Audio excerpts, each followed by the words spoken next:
ነው አለን ይመስገን። ኧረ የአቡኑን መግለጫ እኮ ላሳያችሁ ብዬ ነው።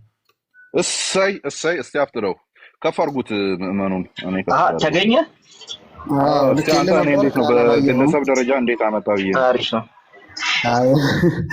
እዚህ መንደር ላይ ነው ያገኘሁት። እኔም ልክፈትላችሁ።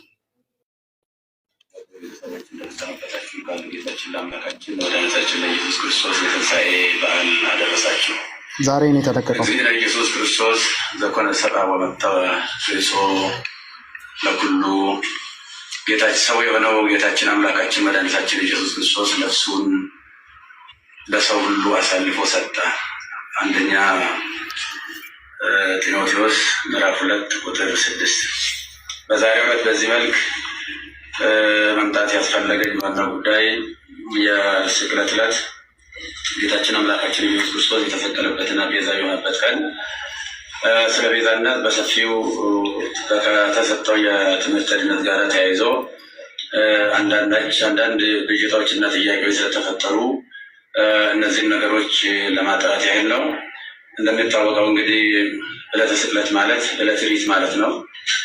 ጌታችን አምላካችን መድኃኒታችን ኢየሱስ ክርስቶስ ለእኛ ካለው የማይለካ ፍቅሩ የተነሳ በአጭር ቁመት በጠባብ ደረት ተወስኖ ተይዞ ታስሮ ተደብድቦ እርቃኑን ሆኖ በመስቀል ላይ ተሰቅሎ ለዓለም ፍጹም ቤዛ ሆኖ የማይደገም ቤዛ ሆኖ በጊዜና በሁኔታ በቦታ የማይወሰን ቤዛ ሆኖ የዘላለም ቤዛነቱን አግኝቶ ወደ ቅድስ በገዛ ደግሞ የገባበትና ለአዳም የሰው ዘር ሁሉ በእኛ ፈንታ የታሰረበትን ታላቅ ቀን ነው የምናከብረው በየዓመቱ።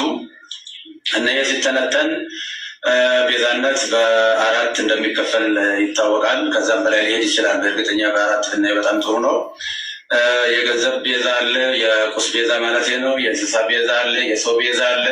ዋናውና ትልቁ ግን የጌታችን የአምላካችን የመድኃኒታችን የኢየሱስ ክርስቶስ ቤዛነት ነው። እና ይሄ ስለ ነገረ ድነት በሰፊው የሚሰጥበት ሰዓት እነዚህ ምንም ከቁስ ጀምሮ እስከ ሰው ያሉ ሁሉ ቤዛ መሆን ቢችሉ የጌታችን የአምላካችን የመድኃኒታችን የኢየሱስ ክርስቶስን ፍጹም ቤዛ ሊተኩ የማይችሉ ናቸውና በፍጡርና በፍጡራን መካከል ያለውን ቤዛነት ለመለየት በተለይም ጌታችን አምላካችን መድኃኒታችን ኢየሱስ ክርስቶስ ስለ ስርየተ ኃጢአት በመስቀል ላይ ተሰቅሎ በከፈለው ቤዛነት ስም ፍጡር ሊጠራ አይችልም በሚል የሰጠው ትምህርት ብዙ ምዕመናንን አደናግረዋል። ከአውዱ ውጭ አንዳንድ ሰዎች ቃሉን አጣመው በመተርጎም ጦርነት በመቀስቀስ ህዝቡን በማነሳሳት በተለይም ደግሞ ደጋጎች ምዕመናንን በጣም አሳዝነዋል። ከእመቤታችን ከቅድስት ድንግል ማርያም ጋር እንዴት የፍጡር ቤዛ የለም ይባላል? ከገንዘብ ጀምሮ ከቁስ ጀምሮ ብዙ ቤዛዎች አሉ ብለው በመተንተን ነው ብዙ ጊዜ ሲወራ ሲነገር የነበረው። እኔ በሰዓቱ ስለ ቁስ ቤዛ፣ ስለ እንስሳ ቤዛ፣ ስለ ሰው ቤዛ ብዙ መናገር አላስፈለገኝም። ዋናው በመስቀል ላይ ተሰቅሎ ስለሱ ብቻ ነበር በሰፊ መናገር የነበረብኝና ምንም ቤታችን ቤዛ የምትባልም የጌታችን የአምላካችን ኢየሱስ ክርስቶስን ቤዛነት አይተካም የሚል ቃል ብዙዎቹን ግራ አጋብቶ እንደነበር አስታውሳለሁ። እንኳንም ቤታችን ቅድስት ድንግል ማርያም ይቅርና ድንጋይ ቤዛ ተብለዋል፣ ወርቅ ቤዛ ተብለዋል፣ ገንዘብ ቤዛ ተብለዋል፣ ጫማ ቤዛ ተብለዋል፣ ቆብ ቤዛ ተብለዋል። እና ከፈጣሪ በታች ከፍጡራን በላይ የሆነች እግዚአብሔር መረጣትና ከአንስት ዓለም ሁሉ አልቆ አክብሮ የፈጠራል ለእናትነት የመረጣት እመቤታችን ቅድስት ድንግል ማርያምን ከፍጡር ጋር እንኳን ልናወዳድራት አንችልም። አቻ የሌላት ወደር የሌላት እና ከእሷ ጋር በማጣላት በተለይም የተደረገው ቅስቀሳ በፌስቡክ እና በኦንላይን ላይ እንደሚደረገው ቅስቀሳ አይደለም። አንደኛ የኔ አስተዳደጌም አኗኗሬም በአጠቃላይ ህይወቴም ከደብረ ሊባኖስ የወጣ ነው። እኔ ተክለ ሃይማኖት ልጅ ነኝ እና በዚህ ደረጃ ነገሮችን በጣም አግሎ ብዙ ምዕመናንን አስቀይሟልና እኔ ከትምህርት ቤት ጀምሮ በእመቤታችን በቅድስት ድንግል ማርያም በእንተ ስማ ለማርያም እያልን ድርቆሽ እየለመንን ኮሾሮ እየለመንን ቁራሽ እየለመንን ስሟን እንጀራ በልተንበታል ለብሰንበታል እና ቤዛዊተ ዓለም ብለን በሰዓታቱ በሌላው መጻሕፍት በቅዳሴዋ በውዳሴዋ እየጻፍን እየተረጎምን እያስተማርን እንገኛለን። እኔ በግሌ ስለሷ ብዙ ሰብኬያለሁ። ስለሷ ወላዲተ አምላክነት በተለይም ንጻ ጠባይ ያላደፈባት ነውር ነቀፋ የሌለባት ኃጣዊ ያላገኛት እግዚአብሔር በንጽህና በቅድስና ከዓለም አልቆ የፈጠራት ከሁሉም አልቆ የፈጠራት አቻና ወደር የሌለባት እንደሆነች ብዙ ጊዜ በሰፊው ትምህርት ሰጥቼበታለሁ። መጽሐፍም ጽፌያለሁ። ያንን መከታተል ይቻላል። እኛ ብቻ ሳንሆን መልአኩ ቅዱስ ገብርኤልን ቡርክት አንቲ እምአንስት ወቡሩክ ፍሬ ከርሥኪ አንቺ ከሴቶች ሁሉ የተለየሽ ነሽ ብሎ ያደነቃትና ያመሰገናት ፈጣሪ ለእናትነት የመረጣት እናት ስለሆነች እንኳን እሷን ይቅርና ማንንም በክርስትና ለመናቅ አይቻልም። እኔ የወለደችኝ ውድ እናትን በእጅጉ የሚወዳት የማከብራት ነኝና እናትን የማከብር የፈጣሪውን እናት በምንም አይነት ተአምር ዝቅ አድርጌ የማይበት ምንም አንዳች ሁኔታ የለው። በዕለቱ የተደረገው ጌታችን አምላካችን መድኃኒታችን ኢየሱስ ክርስቶስ በሚጠራበት ቤዛነት የኃጢአት ስርየት ቤዛነት በዚህ ፍጡር ሊጠራ አይገባም አይችልም የሚል ነው። በትክክል ትክክል ነው። ከመልአክ ጀምሮ እስከ ሰው ያለ ሁሉ ወይም ደግሞ ዓለም ከተፈጠረ ዘመን ከተቆጠረ ጀምሮ እስካሁን ድረስ ያለ ወይም ደግሞ እስከ ዕለተ ምጽአት ድረስ የሚቀጥል ሁሉ ኢየሱስ ክርስቶስ ጌታችን መከራ የተቀበለውን መከራ ቢቀበል ጌታችን አምላካችን መድኃኒታችን ኢየሱስ ክርስቶስ በቀራንዮ የከፈለውን ቤዛነት ማንም ሰው መክፈል አይችልምና እሱ የኃጢአትና የሞት መድኃኒት በማዳኑ ተረፈ ደዌ የሌለበት የዓለም ቤዛነቱ የኃጢአት ስርየት ነው። አሁን እያንዳንዳቸው ለምሳሌ እነ ሙሴ ቤዛ ተብሏል። ነገር ግን የሙሴ ቤዛነት በአረፍተ ዘመን ተገጥተዋል፣ በጊዜ ተገጥተዋል፣ ዮርዳኖስ ማዶ ተገጥተዋል። የሁሉም ፍጡራን ቤዛነታቸው በጊዜ በሁኔታ የሚገታ ነው። ነገር ግን በጊዜና በሁኔታ የማይገታ ለዓለም ሁሉ ቤዛ የሆነ ከሰማይ በታች ከምድር በላይ መዳኛ የማን ነው? ከሱ ውጭ አዳኝ የሌለ የጌታችን የአምላካችን የመድኃኒታችን የኢየሱስ ክርስቶስን ቤዛነትን በደንብ አጉልቶ ለማሳየት እና ለማስተማር ካልሆነ በስተቀር ከእመቤታችን ከቅድስት ድንግል ማርያም ክብር ጋር ምንም የሚያገናኝ አንዳችም ነገር የለም። እሷም ከፈጣሪ ልጅ ከተቀበለው መከራ ጋር ሊወዳደር አትችልም እና ብዙ ምዕመናን በዚህ ጉዳይ በእጅጉ አዝነዋልና የኢየሱስ ክርስቶስ ቤዛነትና ዳኝነት ለድርድር ለክርክር የማይቀርብ ለምንም ለውይይት የማይቀርብ ዛሬም ትላንትናም ነገም ያው የሆነ እሱ ለዘላለሙ ሲያድን ይኖራል። እንግዲህ ይህ ሲባል ሰዎች ለሚዲያ ፍጆታ አንዳንዶቹ ደግሞ ከሆነ ነገር ጋር የተያዘ በሚመስል መልኩ የተከፈተብኝ ዘመቻ እኔን የማይመለከተኝ መሆኑን ህዝቡ በደንብ እንዲያውቅ ለማለት ፈልጋለሁ። እንደሚታወቀው ይህንን በሰፊው በሚዲያ በማራገብ ምዕመናንን በማሳሳት በማሳዘን በማልቀስ የተለያየ ትርጉም በመስጠት ሲያካሂዱ የነበሩ ወንድሞችና እህቶችን አባት ነኝና አባት እንደመሆኔ መጠን ሳልቀየማቸው ይቅርታ እያደረግኩ እግዚአብሔር ይቅር በላቸው ለማለት እወዳለሁ። በተረፈ ግን በፍጹም የዋህነትና በፍጹም ቅንነት ያዘኑ የተከዙ በዚህ ጉዳይ ላይ እንዴት ያሉ የዋሃንና ንጹሐን ቅዱሳን ምዕመናንን ከልብ ይቅርታ ጠይቃለሁ። ቤተክርስቲያንም ደግሞ በዚህ ጉዳይ ስሟ በመነሳቷ ታላቋ ቤተክርስቲያን ይቅርታ ልጠይቃት እወዳለሁ። ለሁላ በደንብ ግልጽ መሆን የሚያስፈልገው የእመቤታችን ቅድስት ድንግል ማርያም ንጽሕና ቅድስና እግዚአብሔር የሰጣትን ክብር ስንሰብክ ነው የኖርነው፣ ወደፊትም የምንሰብከው ነው። ለምሳሌ እመቤታችን ቅድስት ድንግል ማርያም እስራኤል ቀይ ባህርን ሲሻገሩ ውሃ ሳያረጥባቸው ጭቃ ሳይነካቸው በደረቅ መሬት እንዳሻገረ ሁሉ በብሉይ ኪዳን ትንታብሶ ካለባቸው ወላጆቿ እሱ በመለኮታዊ ኪነ ጥበቡ ጠብቆ አስውቦ አሳምሮ የፈጠራት እጅግ ውድና ነች።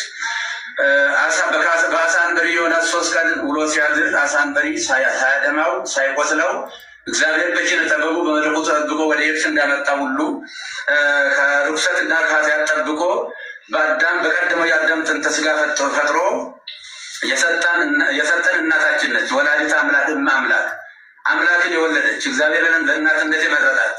ስለዚህ የእመቤታችን የቅድስት ድንግል ማርያም ቤዛነት የሚጀምረው እንደ ፈጣሪ ባይሆን ለምሳሌ ሙሴን ለፈርዖን አምላክ አድርጌ እሰጥሃለሁ አስነሳለሁ ለፈርዖን ቢለውም ሙሴ የባህሪ አምላክ ሆነ ማለት አይደለም። እንደዚሁም አማልክት ዘበጸጋ የሚባሉ አሉ። የጸጋ አማልክት ናቸው እንጂ የባህሪ አምላክ አይደሉም። እመቤታችን ቅድስት ድንግል ማርያም ቤዛዊተ ዓለም ብንላትም በእናትነቷ ሰማይና ምድር የሚባሉ ወስነውን ልጅ ወልዳ በመስጠቷ ቤዛዊተ ዓለም እንላታለን እንጂ የጌታችን የአምላካችን የመድኃኒታችን የኢየሱስ ክርስቶስን የቀራንዮ የመስቀል ላይ ቤዛነትን ትተካለች ብለን አይደለም። ስለዚህ እሷ በንጽህና በቅድስና የታተመችና ስለሆነች ከታናሽነታችን ጀምሮ ውዳሴዋን በመድገም ቅዳሴዋን በመማር ያደግንባት ይቺ ታላቅ ቤተክርስቲያን በአሁኑ ሰዓት ፈተና ሊደርስባት አይገባም ብዬ እላለሁ።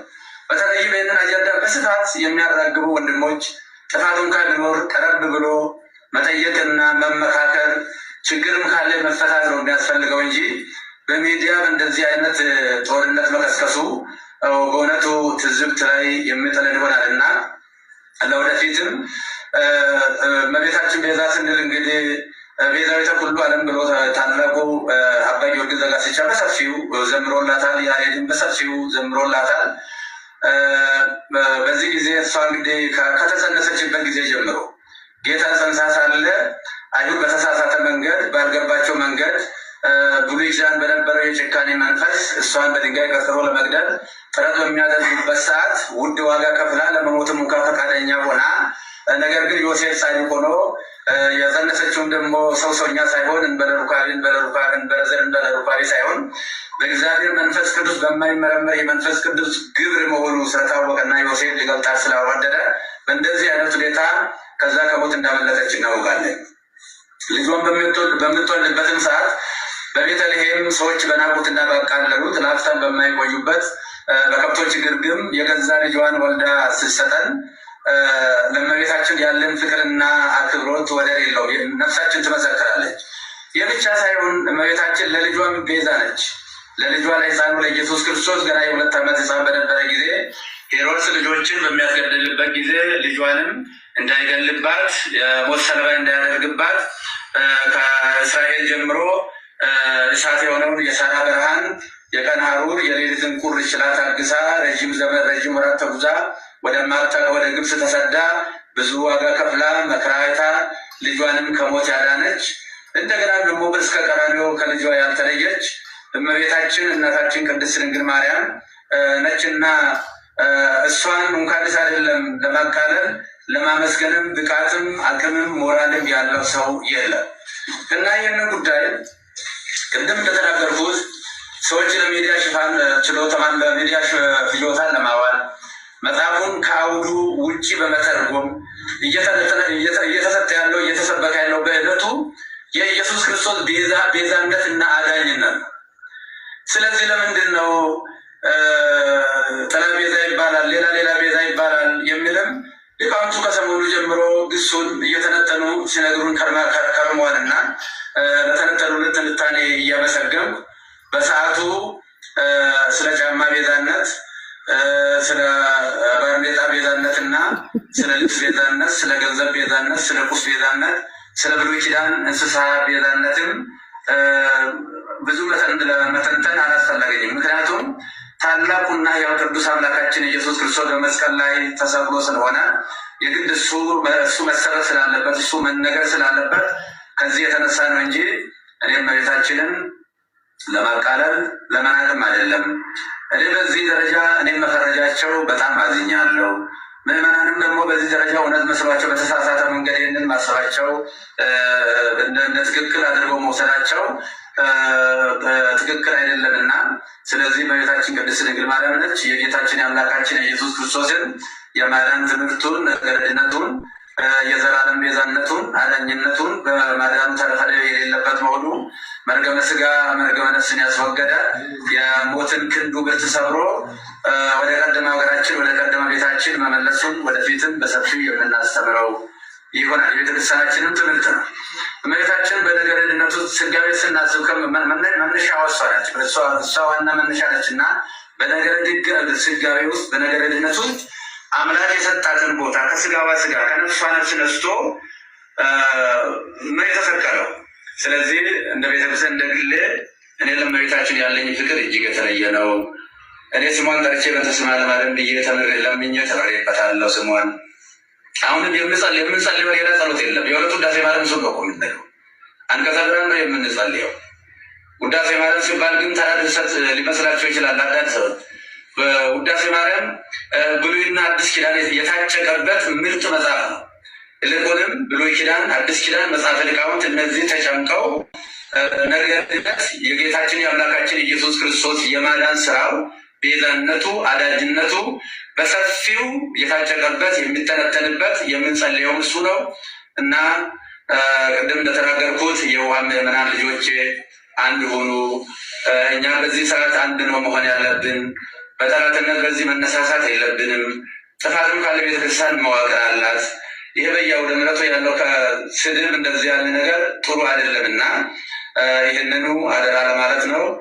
እግዚአብሔር ሀገራችንን ይባርክልን፣ ይቀድስልን። እግዚአብሔር ባርካችሁ ይቀድሳችሁ። በጌታችሁ ብታዩት ምን ያክል ማስፈራሪያ እንደደረሰባችሁ ታያላችሁ። የሆነ ነገር እንደሚለው ያወራሉት አልተዘጋጁበትም። ሁላ እንጀራ ጉዳይ እንደዚህ ነው ያጥሉበት። ለባንዴ እኮ ብዙ ነገር ነው ያነሱት። አሁን በጣም ብዙ አንሳብ ነው ብለው ከዛ በኋላ ወደ ክርስቶስ ቤዛነትም መጡ። ከዛ ደግሞ ስለራስ ሰብጀክቲቭ አደረጉት። እኔ ራሴ እንዲህ ሆኜ ነው ያደኩት። ሶ መሀል ላይ በጣም ብዙ ነገር አወሩና ኦልሬዲ በጭንቀት የሰጡት ነገር ነው። ምንም የሚያዝ የሚጨበጥ ነገር ራሱ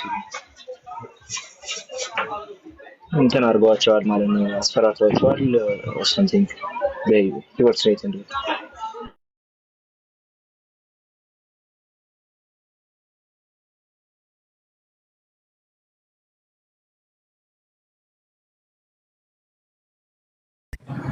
ለኢየሱስም ቤዛ ሆናለች እኮ እያሉ መሰለኝ ሰማው መሰለኝ። ተሳስቻለሁ ቃልዬ?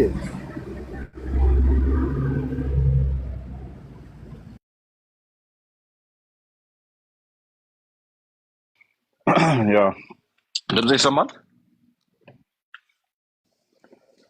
ዋው አማን ይሰማል። ያ ማለት አሮ ነው። እኔ እንደውም ምን አሰብኩ ያሰብኩት ምን መሰላችሁ? አገልጋዮች ቤተክርስቲያን ውስጥ የሚያገለግሉ ሰዎች የሚያገለግሉ ሰዎች ሳምሃው የሚሰሩት ስራ የራሳቸው የግል ስራ ምናምን ሳምቲንግ ቢኖር ጥሩ ይመስለኛል። ሙሉ እህላቸው የሚሰፈርላቸው ከቤተክርስቲያን የሆኑ ሰዎች በምንም ተአምር ለእውነት ታማኝ ይሆናሉ ብለን ልናምን አይገባም። ኦኬ፣ ልናምን አይገባም። የሆነ የራሳቸው ቢዝነስ ቢኖራቸው ደን ለሚታመኑለት ለሚወዱት ጌታ ደግሞ ጊዜ መስጠት አለብን ብሎ የሚያስቡ ከሆነ ማገልገል ቢችሉ ቶታሊ ትዳራቸው፣ ህይወታቸው፣ ልጆቻቸው ኤቭሪቲንግ የሚወጡበት የሚገቡበት ነገር ከቤተ ክርስቲያን በሚወረወር ነገር ከሆነ that would be dangerous። እንደዚህ እውነትን እንድትክዱ ያደርጓቸዋል።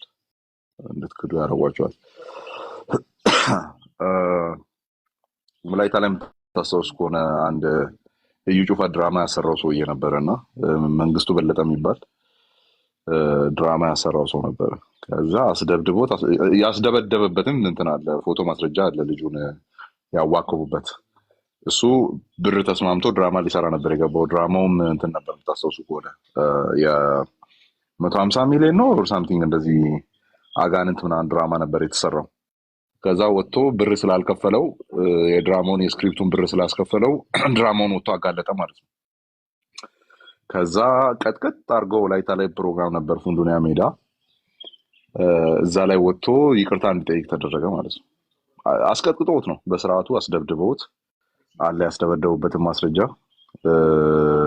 ይሄ የኮማንዶ ልብስ የለበሱ ቀዩን ቦኔት ያደረጉ ሰዎች ናቸው እንደዛ ሲያደርጉ የነበሩትና ሶሻል ሚዲያ ላይ ጽፈን ነበር የዛኔ። ሶ እኔ ያ ነው የሚታየኝ፣ ሌላ የሚታየኝ ነገር የለም። ምክንያቱም ሙሉ ቪዲዮን ካያችሁ ሄዳችሁ ሙሉ ቪዲዮን ተለቋል። ሙሉ ስብከቱ ሙሉ ካያችሁ በደንብ የተጠናበት ንግግር ነው እየተወራ ያለው። የአፍ ወለምታ አይደለም። ኦኬ፣ የአፍ ወለምታ አይደለም። ሚስ አንደርስታንዲንግ አይደለም። ምንም ሚስ አንደርስታንዲንግ አይደለም። ድንገት ምዕመናኑ ሚስ አንደርስታንድ ከሆነ ምናምን የሚል ነው። አይ ሚስ አንደርስታንዲንግ አይደለም። እንዳደነግጡ እየተባለ የተነገረ ነገር በስርዓቱ ዝግጅት ያለበት ነው። እያንዳንዱን ቤተክርስቲያኒቱ ታድሶ ያስፈልጋታል ብለው የሚያምኑበትን ችግር አለበት ብለው የሚያምኑበትን ለምሳሌ ስለ መዝሙር ያወሩበት ቦታ አለ። በቃ ክርስቶስ እንደዚህ ክርስቶስን የሚያከብሩ መዝሙሮች ክርስቶስ ላይ ያነጣጠሩ መዝሙሮች ሲኖሩ ጥሩ ነው ምናምን እያሉ ያወሩበት የአፉ ለምታ አይደለም። በትክክል የተዘጋጀበትን ውስጡ ላይ ያሰላሰለበትን ነው። አሁንስ የማያምነውን ነገር እንዲናገር ነው የተደረገው። ምክንያቱም እነዚህ ሁለቱ ንግግሮችን ስብከቱንና ይህንን ንግግር ጎን ለጎን ብታስቀምጡ ወይ መሳሪያ ተደቅኖባቸዋል ወይ ከጠረጴዛቸው ውስጥ የሆነ ነገር እንዳለ ነው ሊታሰብ የሚችለው። በምንም ተአምር በዚህ ሞራልና በዚህ ዝግጁነት የተናገረን ሰው የዛን ኮምፕሊት ተቃራኒ በዚህ መልክ ያወራል ብለን በምንም ተአምር ኤክስፔክት ልናደርግ አንችልም። በምንም ተአምር። ሶ ዳስ ዋይ እኔ አሁን እግዚአብሔር ምስክሬ ነው እንግዲህ በጣም ኢንተረስትድ የሆንኩበት ቶፒክ በቃ ህይወቴን ወደፊት የማየው አሁን በማደርገው አይነት የህይወት እንትን ነው።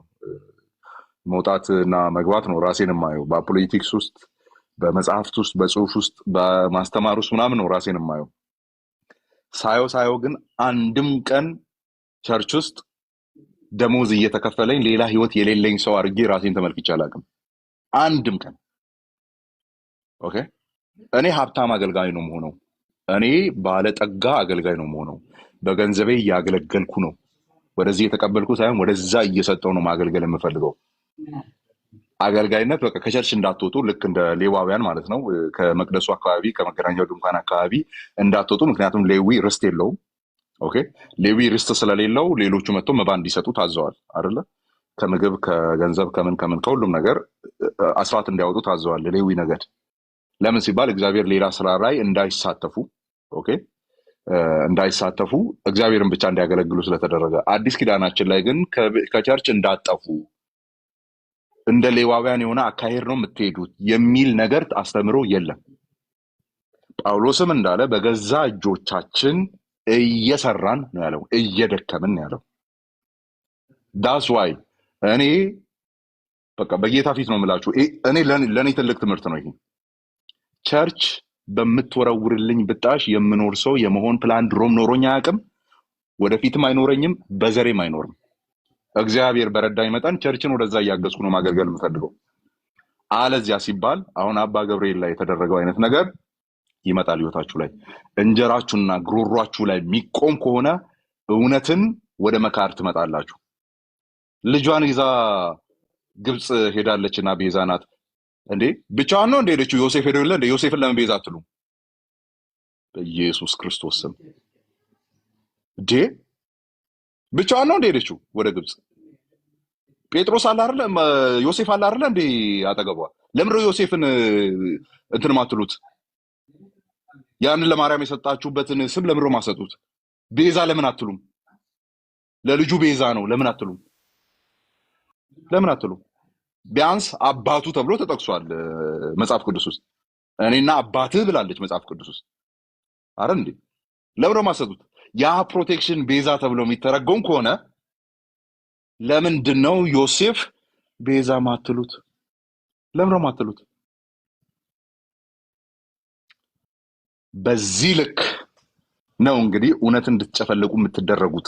የራሳችሁ ነገር በኮንፊደንት መሆን አለባችሁ። እግዚአብሔር ቃል ላይ ታሪክን እውነትን ከያዛችሁ ኮንፊደንት ነው መሆን ያለባችሁ። አለዚያ ምን ይሆናል ሲባል ሆድህ መጮህ ሲጀምር የምትክደውን እውነት ነው የተሸከምከው የሚሆነው። ዳስ ዋይ አገልጋዮች የራሳችሁ የሆነ ነገር እየኖራችሁ በእግዚአብሔር ቤት የምታገለግሉ፣ ቢዝነስ የምትሰሩበት፣ ኦኬ ገንዘብ ሜክ የምታደርጉበት፣ ቸርች አንድ ቀን አንገት ላይ የቆመች ጊዜ ያንን እውነት ኮምፕሮማይዝ የምታደርግ መሆን የለብህም። አገልጋዮች የሆነ ጊዜ ላይ ተሰባስበው የተለወጡበት ጊዜ ያችን ነገር ኮምፕሮማይዝ የምታደርግ መሆን የለብህም። በቃ ቢዝነስ ይኖር እየሰራችሁ እንደ ጳውሎስ ድንኳንም እየሰፋችሁ ቢሆን አገልግሉ እንጂ ከቸርች ብቻ ላይ ዲፔንዳንት የሆናችሁ ከሆነ ልክ እንደ አባ ገብርኤል ምን ትሻልን ሰድጄ ትብስን አመጣው አይነት ነገር ውስጥ ትገባላችሁ ማለት ነው። ትሻልን ሰድጄ ትብስን አመጣሁት ነው የተደረገው። ለማስደሰት ሌላውን ለማስደሰት ፈርዘር ሄዱ። ይዛው ግብፅ ወርዳለችና ቤዛ ናት። ብቻዋን አልወረደችም። ዮሴፍም አለ፣ ቤዛ ነው። ሶ አባታችን እንግዲህ ማለት ይሄን እንትን አልለው በዛ በተናገሩበት ኖርት ላይ ቆሜ ነው አባታችን የምለው። እንደው አባታችን ያስተማሩትን ትምህርት በልቦናችን ይዘነዋል። እዚህ ጋር የለኮሱት የእውነት ሰደድ እግዚአብሔር በዛ ቤት ውስጥ የማይቆም እሳት አድርጎ ያቀጣጥለዋል ብዬ አምናለሁ። በዚች ስብከት ላይ በዚች መርሃ ግብር ላይ ዓርብ ዕለት በተደረገው በእርሶ በኩል እግዚአብሔር የተናገረውን ያንን የእውነት ሰደድ እግዚአብሔር በሌላ ጀነሬሽን አሁንም ባሉ ጀነሬሽኖች ያቀጣጥለዋል። ይሄ እምነቴ ነው። እርሶ ተመልሰዋል። እንጀራው ላይ ነው የተመጣው። ምናልባት እዛ ጋር ያሉ ነገሮች በሙሉ ሊቀርቦት ይችላል። ዳስ ዋይ በዚህ መልክ የተናገሩት በምንም ተአምር ከ5 ቀን በፊት በዛ መልክና በዛ ሞራል በዛ መንፈስ ውስጥ ነው የተናገረ ሰው ዛሬ የተናገሩትን ነገር በምንም ተአምር አይደግምም። አንገቱ ይቀላል እንጂ በዚህ መልክ አይደግምም። እንዲህ ለመድገም የሆነ ነገርን መስዋዕት ማድረግ ይጠይቃል። እውነትን አጋድሞ ማረድን ይጠይቃል። በእውነት ላይ መረማመድን ይጠይቃል። ህሊና ላይ መረማመድን ይጠይቃል። ነገር ግን እናምናለን እንዲህ ብለን እዛ ማዕከል የሰሙ ቁጭ ብሎ ሲከታተሉ የነበሩ አሁን በምን አይነት ወከባ ይህንን መግለጫ እንደሰጡ የሚያውቁ ዛሬ በእግዚአብሔር ፊት ተማምነን እንናገራለን፣ እንዲሁም እንጸልያለን። ያ ትምህርት ፍሬን እንዲያፈራ፣ ያ ትምህርት እሳት ሆኖ ሰደድ ሆኖ ብዙዎችን የሚያተርፍ እንዲሆን ከጎን የተለካኩ ከጎን የተሰካኩ ሌሎች ቤዛዎችን፣ ሌሎች አማላጆችን፣ ሌሎች ጣዖታትን ጭምር የሚጠሉና የማይቀበሉ ትውልድን የሚያፈራ ዘር እንዲሆን እኔ ጸሎቴ ነው። እርሶ ተመልሰዋል። ልክ እንደ መጥምቁ ዮሐንስ እርሱ የሚያበራ ሻማ ነበር፣ እናንተም በብርሃኑ ለጥቂት ጊዜ ልትመላለሱ ወደዳችሁ ነው የተባለው። ለእናንተ አልተጠቀማችሁበትም፣ እሱ ግን እያበራ ነበር ተብሏል። ምናልባት እንደሚያበራ ሻማ አብርተው ሊሆን ይችላል። ነገር ግን ለጥቂት ጊዜ በብርሃኑ የሚደሰቱ ሳይሆን በሚዘልቅ ሁኔታ ያ ከዛ ብርሃንን የሚያወጡ ትውልዶችን የሚያፈራ ስብከትን ሰብከዋልና በዚያ እግዚአብሔር ይባርኮት። የሚቀርም እሳት እንዳይሆን ጸሎታችን ነው። ጸጋና ሰላም ይብዛላችሁ።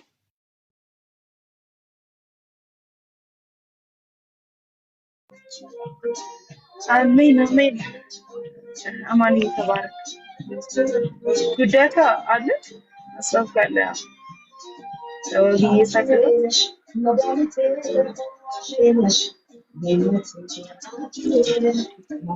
እሺ ዋቂ ቀጥ ይወጣል። እሺ ሐኪሙን ሳይው ቤት ኧረ ጎረቤት ነው አንተ ልጅ ተው። ቤትዬ እንግዲህ እግዚአብሔር ይመስገን የማይነቃነቅ አለት ክርስቶስ ኢየሱስ ስላለን እግዚአብሔርን እናመሰግናለን። እንደ ወንጌል አማኝ ብቻ ነው የማወራው። ከዚህ ምን እንማራለን የሚል ማለት ነው። ገብቶሻል?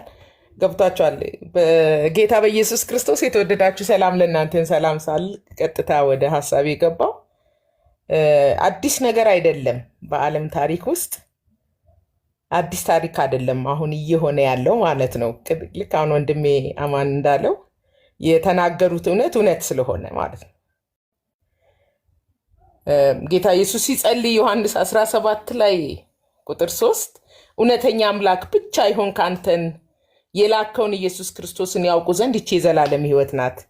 የታመነ የተደላደለ እውነት የወንጌል አማኞች አለ። መሰረታችን ሁል ጊዜ ክርስቶስ ነው።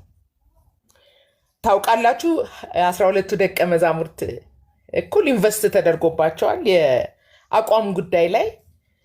ይሁዳ መጨረሻ ላይ የሆነውን ነገር እኔ አሁን እሳቸውን ይሁዳ ናቸው ለማለት አይደለም።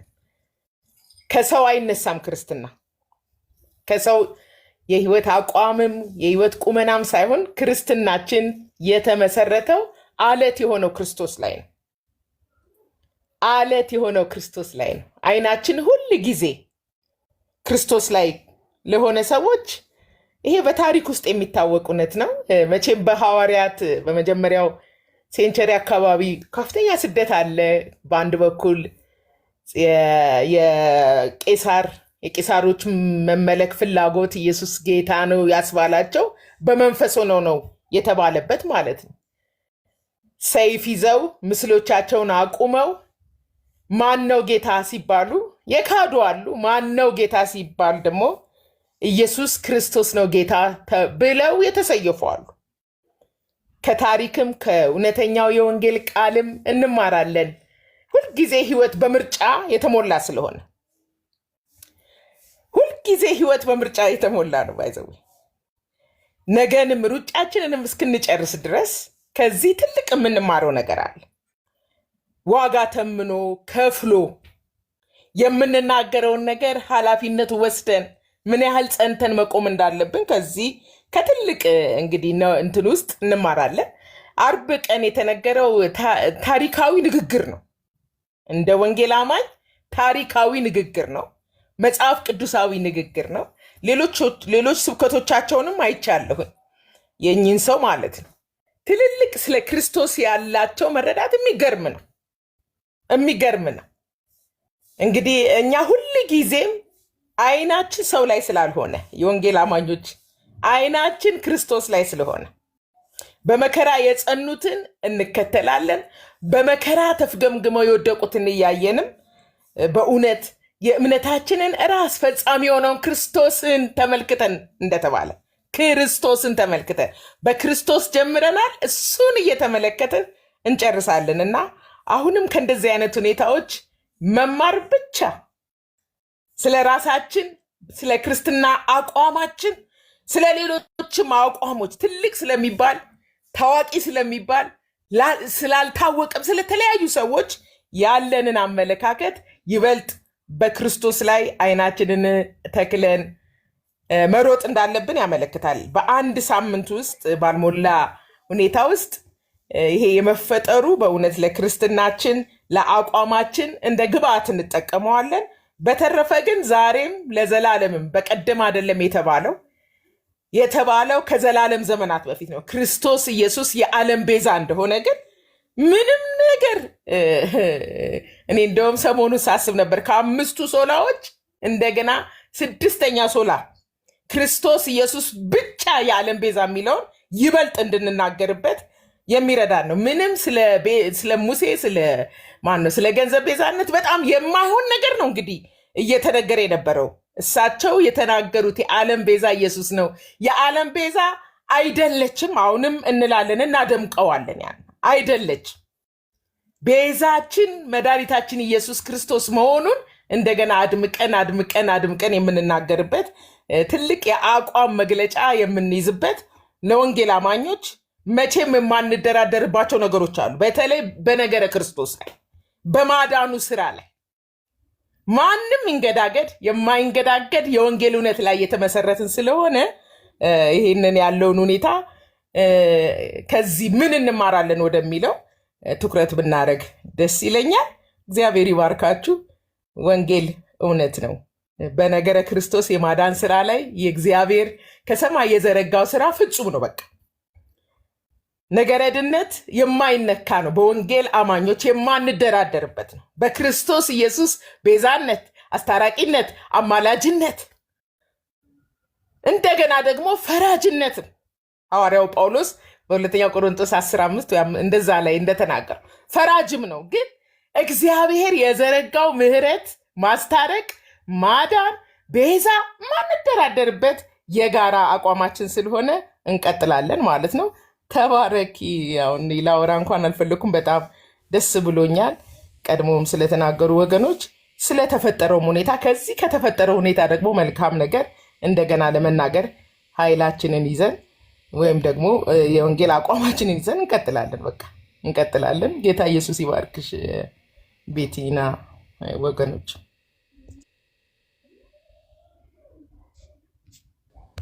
አይ ቲንክ ቤቲና ወታለች። ጸጋ ይብዛልሽ ወጌ ፓስተር ጌታ ይባርክሽ። ማውራት የሚችል ሰው ያወራል። ቀጥሎ እንግዲህ እኛ አባት ቅድም አማኒ በደንብ አርግቶ ገልጦታል በሚገርም ሁኔታና በጣም ነው እኔ ሙሉ ቪዲዮአቸውን ትምህርታቸውን ቁጭ ብዬ ነበር የሰማሁት። ቢያንስ ሐሳብ ለመስጠት እንኳን ቪዲዮአቸውን መስማት አለብኝ ብዬ ስላሰብኩ ሙሉ ቪዲዮን ዩቲዩብ ላይ ፍኖተ ጽድቅ ዩቲዩብ ላይ ሄዳችሁ ማየት ትችላላችሁና በጣም የሚገርም ሐሳብ ነው የተነሳው። ብዙ ትምህርት ነው የፈረሰው። ለምሳሌ ስለ ክርስቶስ አስታራቂነት በደንብ አብራርተው ተናግረዋል። ስለተለያዩ ሁላ አንዳንድ ቦታ ተረት ብለው እየገለጹት የነበሩት አንዳንድ የመጽሐፍ ቅዱስ የሆኑ ሐሳቦች እንዳሉም እያነሱ ነበረ እና ግን ለምንድነው ይሄ ህዝብ አውድ ብዙ ጊዜ አውዱን ተከትለን ይላሉ ኦርቶዶክሳውያኖች። ግን በፋሲካ ዕለት ሊሰበክ የሚገባው ቤዛነቱ ገኖ ሊነገርለት የሚገባው ማን ነው? ለምን ኢየሱስ ብቻ ቤዛ ነው ተብሎ ሲነገር ለምን ተቃውሞ ተነሳ? እየተሰበከ ያለው በቀኑ በዕለቱ የክርስቶስ ሞትና ትንሣኤ እስከሆነ ድረስ ቤዛነቱ ግልጥ ተደርጎ ምዕመኑ እንዲያውቀው እንዲማረው የሚያስፈልገው የኢየሱስ ቤዛነት ስለሆነ እና ብዙ ትምህርቶችን ነው ያፈረሱት። ጌታ ዘመናቸውን ይባርክ። ደግሞ ተመልሰው በሁለተኛ ቀናቸው ወይም ደግሞ ሳምንት ባልሞላው ጊዜ ይሄን ትምህርት አፍርሰውታል። ቅድም አንድ ሰው እንዴ ማርያም እኮ ከአህያም ላይ ነው እኮ ቁጭ ብላ ሄደችው የሚል ሀሳብ አስቀምጧል። ስለዚህ አህያዋም ቤዛ ነች እና በጣም ነው ደስ ብሎን ሳንጨርስ በትምህርታቸው ወዲያው ደግሞ ትምህርታቸውን ወጥተው አፈረሱት። በቃ ግን ትውልድ አለ እዛ ቤት ላይ እየሰማ የነበረ ቢያንስ በትንሹ 200 የሚያክል ምዕመን አለ። 200 የሚያክል ምዕመን ውስጥ ምን አይነት ትምህርት አስቀምጠው እንደሄዱ ግልጽ ነው። ከዛ ደግሞ ያለፈ ሶሻል ሚዲያው ላይ በሰፊው ተሰራጭቷል። በጣም ትልልቅ የምንላቸው ፕላትፎርም ያላቸው ሰዎች በዚህ ጉዳይ ተናግረዋል። ጌታ ኢየሱስ ዘመናቸውን ይባርክ። ወንጌል ይቀጥላል። በየትኛውም አጋጣሚ በቅናትም ሆነ በየትኛውም መንገድ የኢየሱስ አምላክነት ብቸኛ አዳኝነት ይሰበካል። ተባረኩ። ጸጋ ይብዛላችሁ። ቃልዬ መናገር ትችላለህ። አንድ ፖይንት ብቻ በጣም የታዘብኩትን አሁን ትዝ ያለኝን ማለት ነው። ባይዞ የፈረሰው ይሄ ብቻ እንትኗ ብቻ አይደለም፣ የቤዛነት ጉዳይ አይደለም ብቻ አይደለም ሲያፈራርሱ የነበረውና ትክክለኛውን የመጽሐፍ ቅዱስ ክፍል ምንድነው ሐሳብ ሲናገሩ የነበሩት እሱም ብቻ አይደለም እንዴ። መስቀልም ቤዛ አይደለም። መስቀል ስንል መከራ ነው። የክርስቶስን አዳኝነት ያወሩበት ቢያንስ እኔ ሳንሱር አድርጌ አወጣለሁ። እስቲ ቆይ ድጋሚ እንትን ብዬው ማለት ነው። ሙሉን ዝም ብዬ ነበር ሰማይ ነበረው ላዩን ማለት ነውና ያነሷቸው ዶክትሪኖች ብዛት ኦኬ፣ ያነሷቸው ዶክትሪኖች ብዛት የታዘብኩት ምን እንደሆነ ታውቃላችሁ? ይቅርታ እንዲጠይቁ የተደረጉት በማርያም ጉዳይ ላይ ብቻ መሆኑ ምንድን ነው የሚያመለክተን ነው ጥያቄው። እዛ ቤት ዋና ጉዳይ ማን ነው ማለት ነው? ማርያም ናት ማለት ነው። አየህ፣ እዛ ቤት ዋና ጉዳይ ይቅርታ ስፔሲፊካሊ እንዲጠይቁ የተደረጉበትና የተገደዱበት እዛ ላይ ብቻ መሆኑ የሚያሳየው አንድ ጉዳይ አለን፣ መስራት ያለብን አንድ ጉዳይ አለ። አሁንም ቢሆን ጥሩነቱ ዶግማ ነው ብለውናል። ዶግማ ከሆነ ያው እንሄድበታለን በደንብ ማለት ነው። ኦኬ እንሄድበታለንና ስለ መስቀል ያወሩት አይሆንም፣ ስለ ሕግና ጸጋ ያወሩት ነገር አይሆንም። ትክክለኛ ሮሜን ጠቅሶ ሲያስተምሩ የነበሩት ነገር እነሱ ሁሉ አይነኩም። ምክንያቱም ኢን ፌቨር ኦፍ ኢቫንጀሊካል ቴዎሎጂ ነው ሁሉም አንድ ሳጥሉ ማለት ነው። ከዛ ውስጥ ግን ምንን ይቅርታ ጠይቁ ተባለ? የማርያምን። ስለዚህ ትግሉ ምንድነው ማለት ነው? ፍጥሩን የሚያገን እምነትና ክርስቶስ ብቻውን ይግነን። መጽሐፍ ቅዱስ ላይ እግዚአብሔር ራሱን በገለጠበት መንገድ እግዚአብሔር ይግነን የሚል ጦርነት ነው የተጀመረው። በዚህ መልኩ ነው ማየት የሚኖርብን። እንደዛ ነው የተረዳሁት። ይቅርታ ያስጠይቁበትን አካሄድ ማለት ነው።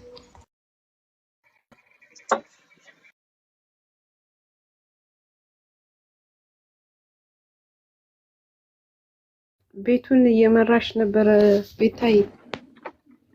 ምናልባት ያልሰሙ ሰዎች ስላለ አሳምጣላችሁ።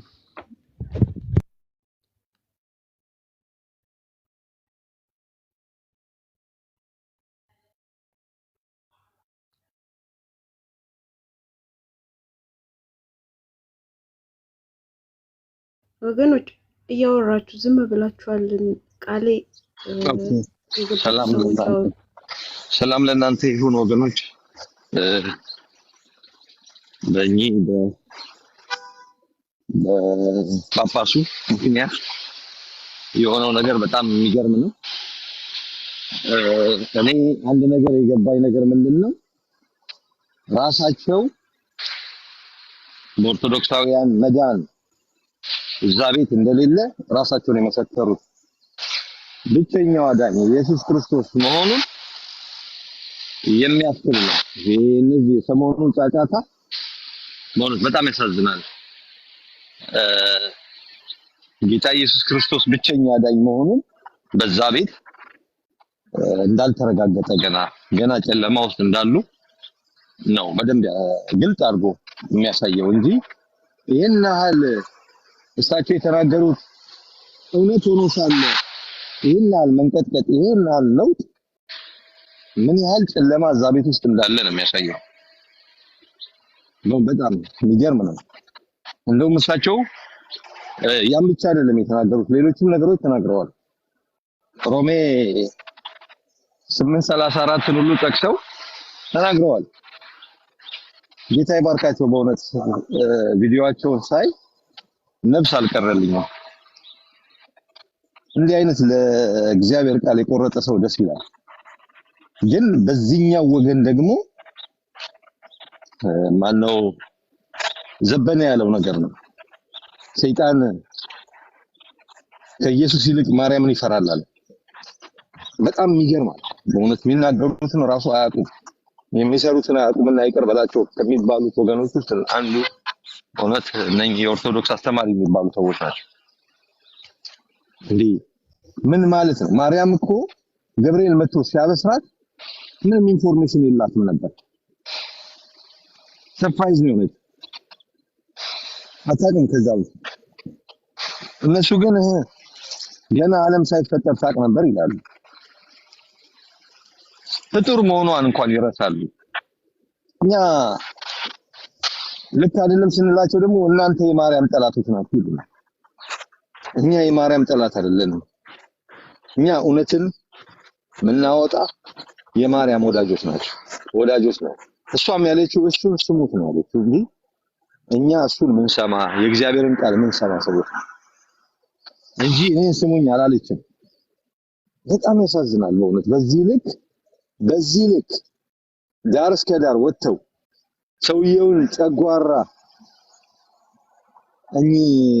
አባ ጨጓራ እስከ ማለት ድረስ በዛ ቤት ታሪክ ታይቶ አይታወቅም። እንደዚህ አንድ አባት ብለው የሚሉትን ሰው አባ ጨጓሬ ብሎ ማለት ትላልቅ ሰዎች እየወጡ ምን ያህል ከፈጣሪ ይልቅ በፍጡር ላይ ስቲክ እንዳደረጉ ምን ያህል። ይሄ ደግሞ የሚያሳየው ድህነታቸው ላይ ነው። ምክንያቱም ኢየሱስ ክርስቶስ በእኔ በቀር ወደ አብ የሚገባ የለም ብሏል። ስለዚህ እነሱ ብዙ መዳኛዎች መርጠዋል። ስለዚህ የመግቢያቸውን ነገር ጥያቄ ውስጥ ፈጥረዋል እና ይሄ ነው በቃ ያልዳነ ሰው ምልክት ነው የሚያሳዩት። ድህነታቸውን ገና አልፈጸሙም። ጌታ ይርዳቸው። እግዚአብሔር ያስነሳል። ሰዎች አሉት፣ ሁሌም ቅሬታ አለው እግዚአብሔር። ቃሉ ሲነገር እንደዚህ አይነት ለውጥ ይወጣል፣ ትውልድ በዛው ይነቃል። አሁን ብዙ ሰው በዚህ ስብከት ብዙ ሰው ነቅቷል፣ ገናም ይነቃል። ተባረኩ። ተባረ ወንድሜ። ቪዲዮን ደግሞ ብታሰማን አሪፍ ነበር፣ ያልሰሙ ሰዎች ስላሉ። አጋፔ መግለጫው እኮ በጣም ረጅም ነው። መግለጫው ግን 15 ደቂቃ ነው ቪዲዮ። ያ 15 ደቂቃ ስለሆነ ፕሮፋይሌ ላይ አለ፣ ቲክቶክ ላይ ስለለቀቅኩት ጀስት ጎይንግ ቱ ማይ ፕሮፋይል እና ቼክ አድርጉት። 15 ደቂቃ ነው። እዚህ ድጋሚ ለማየት ይከብዳል። ጀስት ፕሮፋይሌ ላይ ንኩና ግቡ። ለቀቅ ያለው የተለቀቀ ቪዲዮ ነው።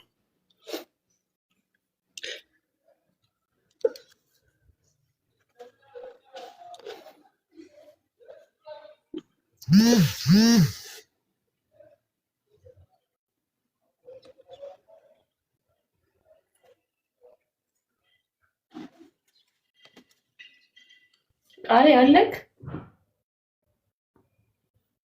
ምናውንም እየበላህ ነው።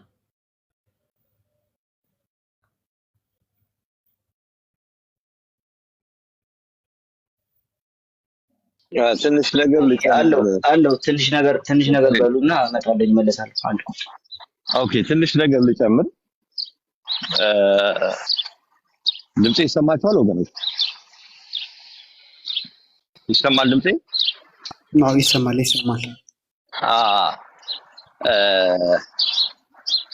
አባቶቻችን ሐዋርያቶች ወንጌልን ሲሰብኩ ሳያመቻምቹ ነበር የሚሰብኩት። ታስታውሳላችሁ፣ እነ ጴጥሮስ አላወቁም ነበረ አሕዛብና እስራኤላውያኖች እኩል ወንጌል እንደሚወርሱ አያውቁም ነበርና ጴጥሮስ መጀመሪያ አካባቢ በዛ በቁርበት ፋቂው ቤት ውስጥ በስምዖን ቤት እያለ ጌታ ራእይ ያሳይቶት ወደ ቆርኔሌዎስ ቤት ሄዶ ቆርኔሌዎስ ያው አሕዛብ ነው ካጠመቃቸው በኋላ ነው ያወቀው። ታሪኩን ታውቁታላችሁ በሐዋርያት ሥራ ምዕራፍ 10 ላይ ያለው። ከዛ በኋላ ግን ጴጥሮስ ይህን ነገር ከሆነለት በኋላ የተወሰነ ማመቻመች ነገር አደረገ እና ብዙም ደግሞ እስራኤላውያኖች አላወቁም ነበርና እሱም በግማሽ ልብ ነበር ጴጥሮስ እና እዛው ሐዋርያት ሥራ ምዕራፍ 11 ላይ ወደ ኢየሩሳሌም ሲመለስ ይላል። ወደ ኢየሩሳሌም ሲመለስ ለምንድን ነው ወደ አሕዛብ ሄደህ ከነሱ ጋር ምግብ የበላኸው ብለው ሲጠይቁት ጌታ በራእይ እንዳሳየው ገልጾ ነገራቸው። አሕዛብ ከእስራኤላውያኖችና አሕዛቦች አንድ ላይ እንደሚወርሱ ነገራቸው። ከዛ በኋላ ጴጥሮስ ጋር የተወሰነ ነገር እንትን ነበረው ማለት ነው። ግን በጣም የሚገርማችሁ ነገር ጳውሎስ ጋር ስንሄድ ጳውሎስ አያመቻምችም። ጳውሎስ ጴጥሮስን እንኳን እስከ መጋፈጥ ነው የደረሰው። በገላትያ ላይ ስናነብ ገላትያ ሰዎች መገረዝ አለመገረዝ ያድናል እያሉ ክርክር ባነሱበት ሰዓት እንደገና ደግሞ ራሱ ጴጥሮስ ሲያመቻች ወደኋላ አላለም። ወንጌል ምንም ነገር ምናመቻችበት ነገር አይደለም ወገኖች።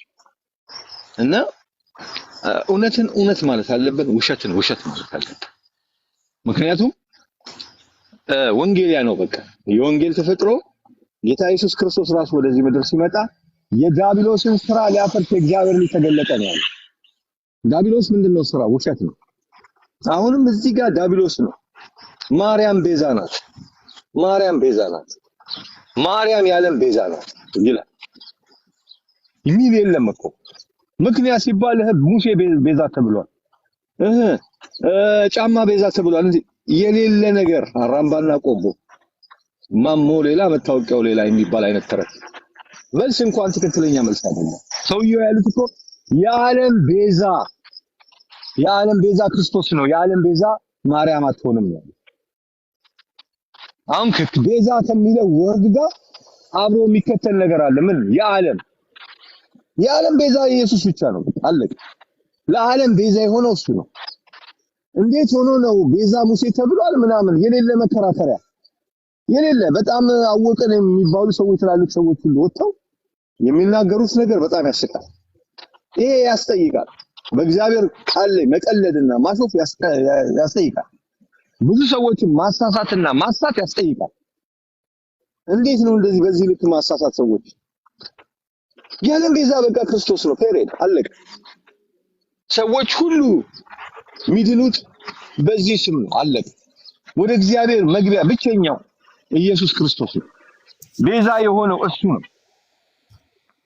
እና ሰዎችን ግን እያሳሳቱ ነው እሷ ቤዛ ናት፣ ቤዛይተ ዓለም፣ ቤዛይተ ኩሉ ምናምን መጽሐፍ ቅዱስ ላይ የሌለ እነሱ ራሳቸው እየቀጣጠሉ እና ይሄ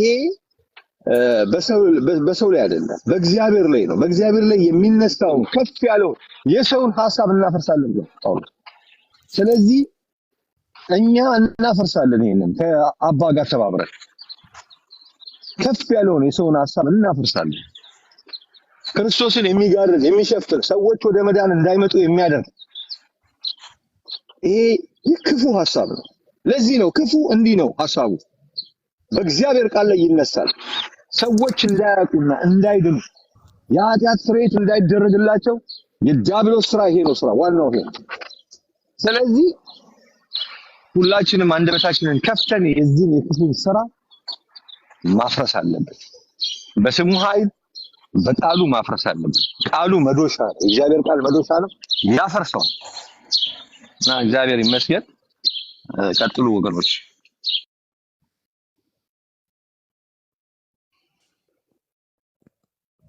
እሺ ሚመናን አላችሁ ግን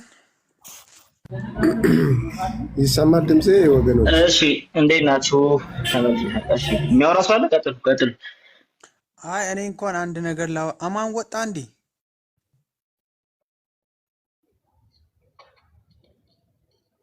ቅድም ስለ ራኒስን በተመለከተ ካዝ ኦፍ ሳልቬሽን ብለዋት ነበረ። ስለዚህ ቤዛ ነች ብለው በብዛት አርጉሜንት ስለሚያቀርቡ ማለት ነው።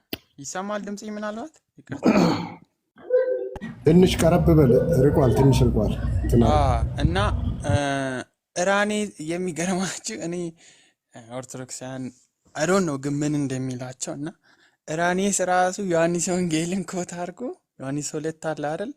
አንቺ ሴት ከኔ ምን አለሽ ጊዜ ገና አልደረሰም የሚለው ምዕራፍ 5 ላይ ያለውን ክፍል እየተረጎመበት አተረጓጎም አለ እና እሱን ክፍል አይተዋል። ግን ማርያምን እንዴት የምግባር ኃጢአት አለ አይደል? ይሄ በክርስቶስ ስራ ላይ ኢንተርፊር አድርጋለች ጣልቃ ገብታለች ብሎ የተረጎመበት ቦታ አለ። አይዶን እኔ ቪዲዮ እንትን ማለት ስለማልችል ነውና ይሄን ክፍል እናያለን ብዬ ነበር 1000 ስላልሞላው ማለት ነው። እና እንደዛ ተርጉሞ ነበር እሱ ማርያም ትፈጥን ነበር፣ ትጣደፍ ነበር። ኢየሱስ ክርስቶስ ውሃውን ወደ ወይን ጠጅ ሲቀይር በክርስቶስ ስራ ጣልቃ ገብታ ነበር። ትቸኩልም በተለይ በሱ ስራ ላይ እየቸኮለች ነበረ፣ እያጣደፈች ነበር ክርስቶስን ብሎ የተረጎመበት አለ እዛው አገኒስት ሄረሲ 3ኛ መጽሐፉ ላይ ማለት ነው። እና እሱን ክፍል ግን አይተዋል። ራኒስን ኮት አድርጎ ኒው ኢቭ ባይዜ ኒው ኢቭ የሚለውን ነገር ብዙ የቤተክርስቲያን አባቶች ይጠቀማሉ። ግን ይሄ ከቤዛነት ጋር ወይም ይሄ ከሪዴምሽን ጋር እያይዘው አይደለም። ልክ ኢየሱስ ክርስቶስ ወደዚህ ዓለም ሊመጣ ሲል ስጋና ደምን ከማርያም መውሰዱ ወይም የኛን ስጋ ወይም የሰው ማለት ፐርፌክት ሰው ለመሆን የማርያምን ስጋ ያዘ የሚለውን ኮንሰፕት ነው የሚጠቀሙ በብዛት እንጂ ክርስቶስ መድኃኒታችን ሊሆን እና ማርያም ደግሞ የዓለም ቤዛ ልትባል ወይም ኒው ኢቭ በተባለችበት ሴንስ የዓለም ቤዛ ትባላለች የሚል አይነት ሴንስ አይደለም። ባይዜ እንደዛ ያሉትን አባቶች ብታዩ ሁሉም ማለት ይቻላል ማርያምን ኒው ኢቭ ያሉት እንትን ይለው የምግባር ኃጢአትን ወይም ፕራክቲካል የሆነ ኃጢአት ሰርታለች ብለው ይተረጉማሉ። እነ ተርቱሊያን፣ እነ ኢራኒስ፣ እነ ዮሐንስ አፈወርቅ እንደዛ ይላሉ። ማለት ኒው ኢቭ ነች ይላሉ። በዛውም ዮሐንስ 2 ሲተረጉሙ ኃጢአት ሰርታለች ነበረ፣ ክርስቶስ ሪቡክ አርጓት ገጽጿት ነበር እያሉ ይተረጉማሉ። ይሄን ነገርስ ይተረጉማሉ ወይ ነው? ይሄን ነገር ለሰው ያስተምራሉ ወይ? ኒው ኢቭ የሚለው የነሱና አሁን ያለው የኢትዮጵያ ኦርቶዶክስ ትርጓሜ ምንም ሰማይ ከምድር እንደሚርቅ በጣም የተራራቀ ነው። ምናልባት ሌላ ዲቫይስ የያዛችሁ ሰዎች አውጥተን ብና ይሻለናል። በተለይ ዮሐንስ ወንጌል 2ን የተረጎሙበት እነዚህ ኒው ኢቭ የሚሉት የቤተክርስቲያን አባቶች ራሱ እንዴት አድርገው እንደተረጎሙ አረ በጣም ይቅርታ። በቃ ስለኔ ኔትወርክ በቃ የሚያውቅ ያውቀዋል። ይቅርታ።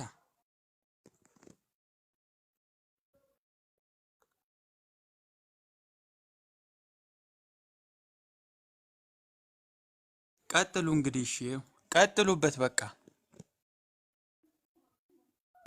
እሺ ሰላም ብያለሁ ወገኖች፣ ተባረኩ ሁላችሁም። እኔ ምናልባት የተወሰነ እነ ቃልዬም እንድትጨምሩ የምፈልገው እነ ፓስተር ወጋየሁም ሁላችሁም እግዚአብሔር ይባርካችሁ ማለት ፈልጋለሁ። እኔ ያው ስለ ማርያም እንደዚህ ነገሮች ያው ብዙ ጊዜ ተብሏል። የእነሱ ቤዝ ክርስቶስ ወይ እግዚአብሔር ሳይሆን ፍጡር እንደሆነ ይታወቃል። ያው ምንም እንትን አይደለም እኮ ይሄ ነገር የምናውቀው ነገር ነው። ነገር ግን በሁለቱ ቪዲዮዎች መካከል ቅድም ማማንም እነ ቃልዬም ስታነሱ ነበርና በጣም የሚያስቅ ትራጀዲ ኮሜዲ የሚመስሉ ነገሮች ናቸው ያሉት ማለት ነው። የመጀመሪያ ስብከታቸው ላይ በጣም በመንፈስ ቅዱስ እውነተኛ የእግዚአብሔር ቃል ስለሆነ የተሰበከው በሞገስ የሁሉንም ሰው ቀልብ የገዛና የሳበ በጣም ውስጥ የገባ የእውነት ወንጌል እንደሆነ ያው ግልጽ ነው። በኮንፊደንስም ነው ፊት ለፊት ላይ ማይክ ይዞ የተናገሩትና የሐሰትን እንትን ያፈራረሱት ማለት ነው። ግን ያው ይሄን የፈረሰበት አጅሬ ደግሞ አልተኛም ማለት ነው። እንግዲህ እኛ ብዙ ነገር ነው ያየነው ሚዲያ ላይ ነው እንጂ ውስጥ ለውስጥ ምን ሲሰራ እንደነበረ ያው እግዚአብሔርና ያው እነሱ ናቸው የሚያውቁት። እና ይሄኛው ግን በጣም ለመናገርም ራሱ ቅድም እንደተባለ የሆነ እንትን አፈሙዝ ግንባራቸው ላይ ተደቅኖ ወይ የሆነ ነገር ቅድም አማኒ የሆነ እንትን ብሏል፣ ምሳሌ ገልጿል። እንደዛ ነው የሚመስለው ማለት ነው። እኔ በጣም የገረመኝ የማስተባበሉ ብቻ አይደለም የተናገሩት ነገር አንዱ ያስደነገጠኝ ለኢየሱስም ቤዛ ነች እሷ ብሏል። እንዴ ለልጇም ቤዛ ነች የሚል ነገር ተናገሩ ማለት ነው። ከዛ ውጭ የባለፈው ቪዲዮ ላይ አትባልም አትደንግጡ ነው ያሉት ቀጥታ ማለት ነው። የተደራጀና ከውስጣቸው በመንፈስ ቅዱስ የተደረገ ንግግር ነው፣ ስብከት ነው የነበረው። አትደንግጡ ነው ያለው፣ ስህተት አልነበረም ማለት ነው። አሁን ይቅርታ መጠየቁ ከምን እንደተነሳ እንደሆነ ያው ግልጽ ስለሆነ ማለት ነው። ከዛ ውጭ ግን እኔ በጣም በደንብ መጸለይ ያለብን ለምሳሌ ስለ ክርስቶስ ምንም ቢባል ማንም ግድ የለም እዛ ቤት ማለት ነው። ክርስቶስ ላይ ምንም ሙስሊምን ብናገር ሌሎች የምንፍቅና ውስጥ ያሉት ኦንሊ ጂሰስን ሌሎችም ቢናገሩ ክርስቶስን እንደፈለገ ሰው ቢባል አንድ ሰው አፉን አይከፍትም፣ አንድ ሰው አይናገርም፣ አይከላከልም። ማርያም የተባለው ጊዜ ግን ይኸው እያየን ነው ምን እየሆነ እንደሆነ ማለት ነው። አንድ ምሳሌ ልንገራችሁ። አቡነ በርናባስ ሲሆን አላቅም ስለ ምልጃ ተናግሮ ነበር ታስታውሱታላችሁ። እና እኛ ሰው በኦርቶዶክስ ተብያል ተብለዋል እርሶ ምናምን ተብሎ ሲጠየቁ ካሉን ደስ ይለኛል፣ ምን ችግር አለ ታዲያ እኔም የኔ እላቸዋለሁ የኔ ልጆች እላቸዋለሁ አሉ። እና ምልጃን በደንብ አስቀመጡ። ሌላም አባት ከዛ በፊት የተናገሩ አሉ። እነዚህ አባቶች ላይ እንደዚህ ያደረገ ሰው አለ፣ የዘመተባቸው አለ። የተወሰነ ቪዲዮ ነው የተሰራው።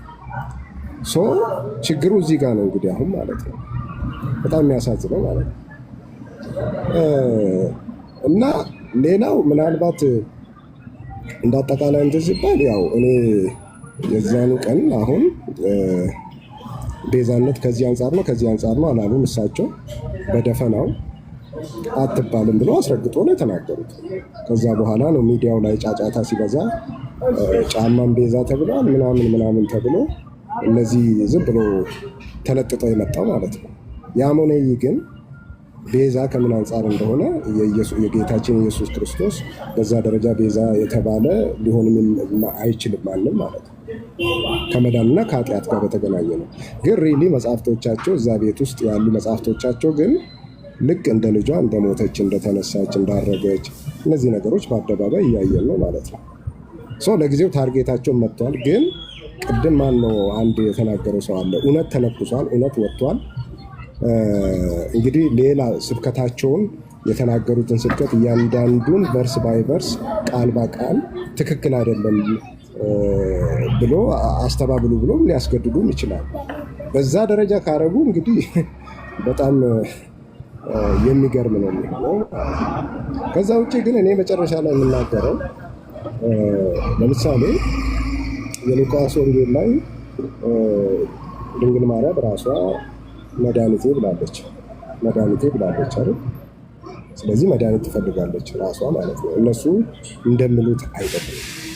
የመጽሐፍ ቅዱሷ ማርያምና እነሱ የሚሉት ኮምፕሊትሊ የተለያየና አንድ እንዳልሆነ ግን ያው ሁሉም መገንዘብ አለበት። እኔ እየገባኝ ያለው ይሄ ነው ማለት ነው። እኔ ለምን እንደዚህ እንደሚሆን ግልጽ ነው። ከጀርባው ያው እንግዲህ ብዙ ነገሮች አሉ። እና ሌሎቹ ከዚህ በፊት የተናገሩት ጳጳሳቶች ምንም ሳይባሉ እሳቸው ላይ ግን ይሄ ላይ ተጽዕኖ ተደርጎ ጫና ተደርጎ ግልጽ ነው። በቃ አሁን የመጡበት እንትን ሳያስቡ ነው። በቃ የሚናገሩት ራሱ የተደራጀ አይደለም ከመጀመሪያ እስከ መጨረሻ ማለት ነው። ይሄ ነገር በውስጡ ሌሎችም ነገሮች ስላሉ በጥንቃቄ መጸለይ ያለብን። እግዚአብሔር ይባርካችሁ ለማለት ፈልጋለሁ። ግን አንድ ነገር ልንገራችሁ የመጨረሻ ማለት ነው። በእሳቸው ጉዳይ ቪዲዮ እንትን ሲሉ የነበሩ ሰዎች ስሙን አልጠራም።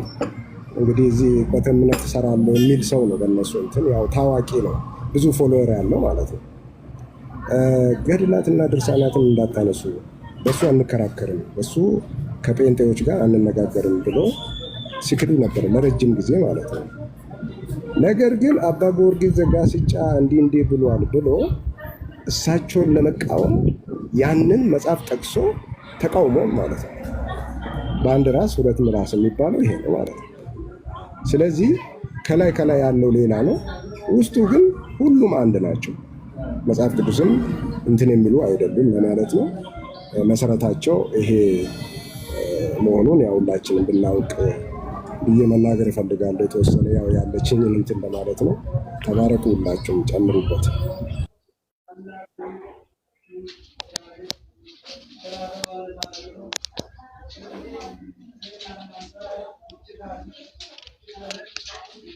እሺ ጋይስ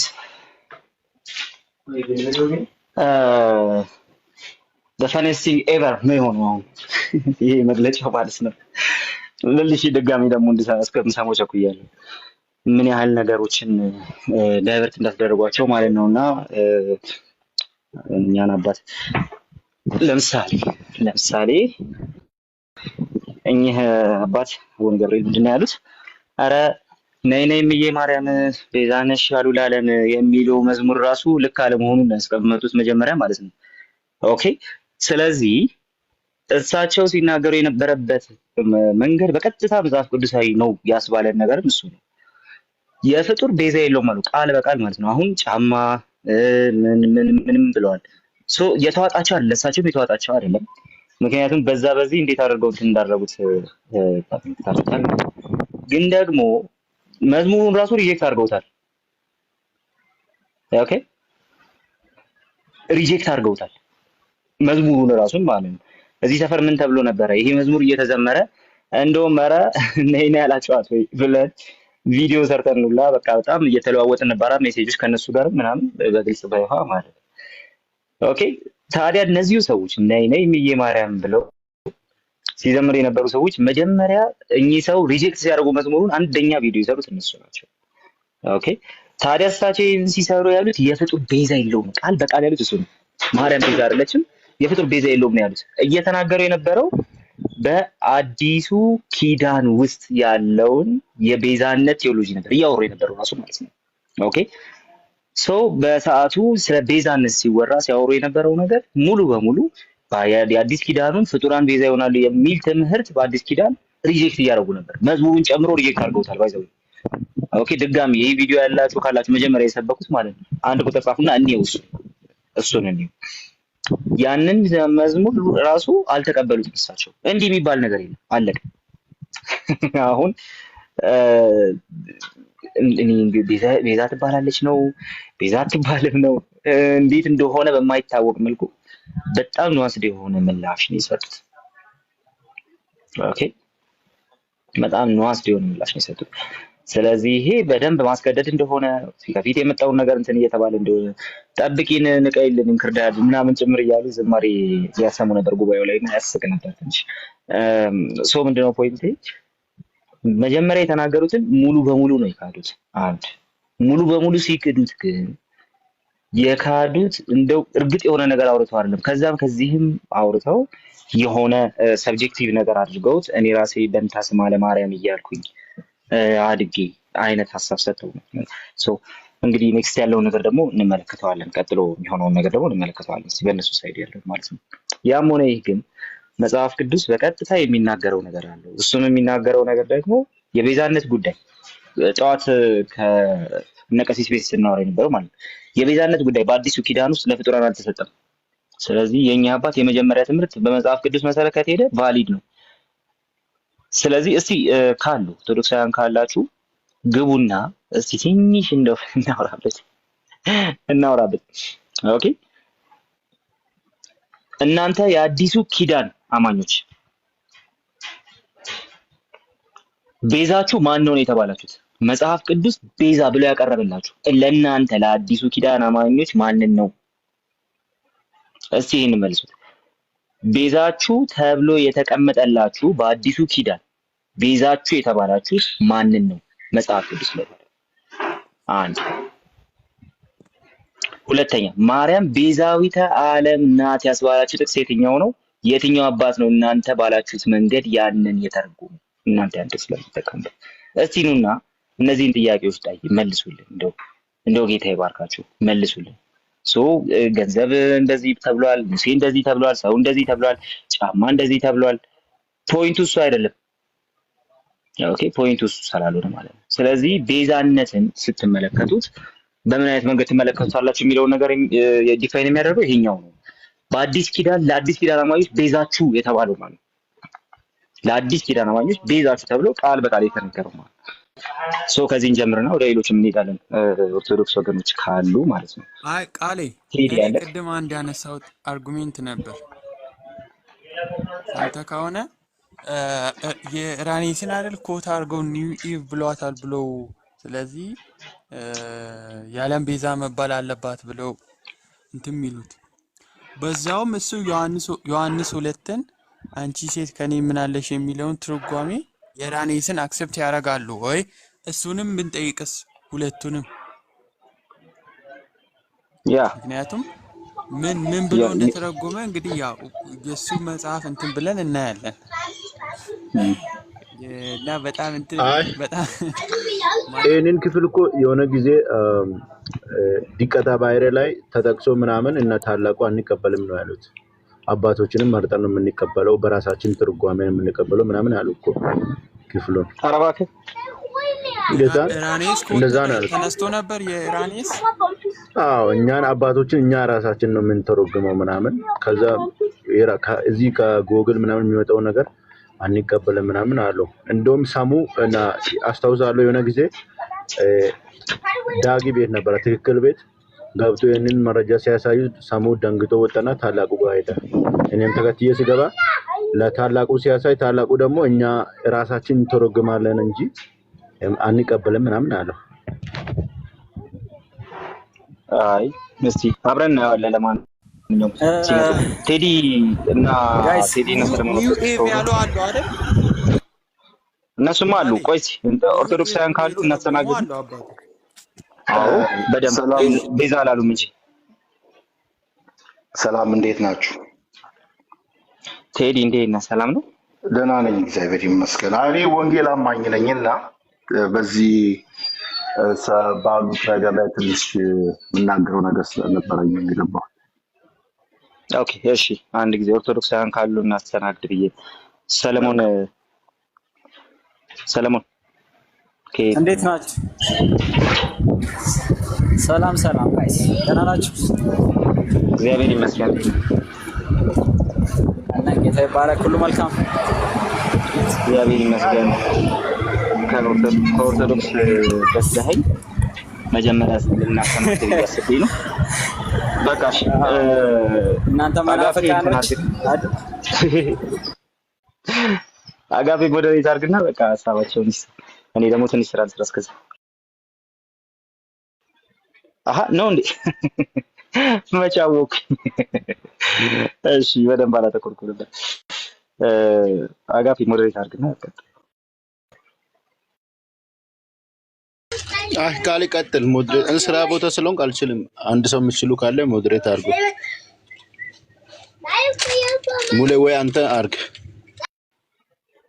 ነይ ግቢ እስኪ። እኔ ብዙም እንትን አይለኝም። ቤቲ ትመጣለች። አብሽር። ሄሉም አለች። ሄሉ ሄለች እንዴ? ሄሉም ሄዳለች።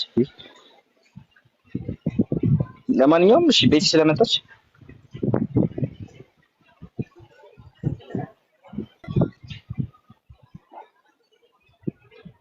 ቤተልሔም ሶላለ ያ አለው ቤተሻ እንዴት ናችሁ?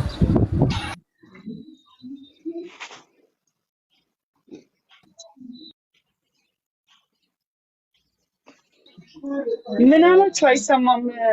እሺ ቴዲ ቀጥል። በቃ እሺ አጭር ነገር ልበልና አሁን እኚህ አባት የተናገሩትን ገብቼ ስሰማ ነበርና አይ ቲንክ አሁን ወንድሜ ቃልም እንዳለው ሀሳባቸውን እንዲቀይሩ በጣም ተነግሯቸው እንደመጡ በጣም ያስታውቃል። እና ሙሉ በሙሉ ነው የተናገሩትን የካዱት። በጣም በሚዲያው ላይ እንደተወቀሱና ሀሳባቸው ያ እንዳልነበረ ነው ሲናገሩ የነበረው።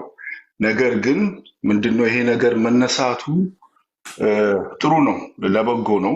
አንድ ነገር ተቀስቅሶ የተነሳ ነገር አለ፣ ኢሹ ሆኗል። አሁን በዚህ ጉዳይም ያላወቁ ትንሽ የደነገጡም አሉ። እንደ ጥያቄ ነገር መፈጠሩ መልካም ነውና በመልካሙ በጥሩ ነገር ብናየው ጥሩ ነው።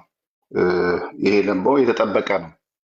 እኔም ስጠብቅ ነበር እንደዚህ ሀሳባቸውን ቀይረው ወይም መግለጫ እንዲሰጡ ሊደረጉ ይችላሉ፣ ወይንም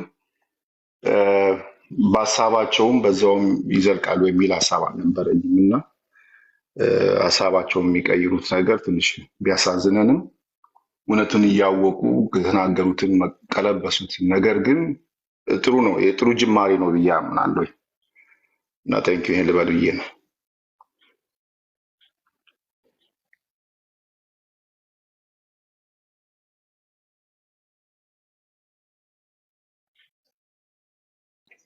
እሺ ሶላለት ይመቻል።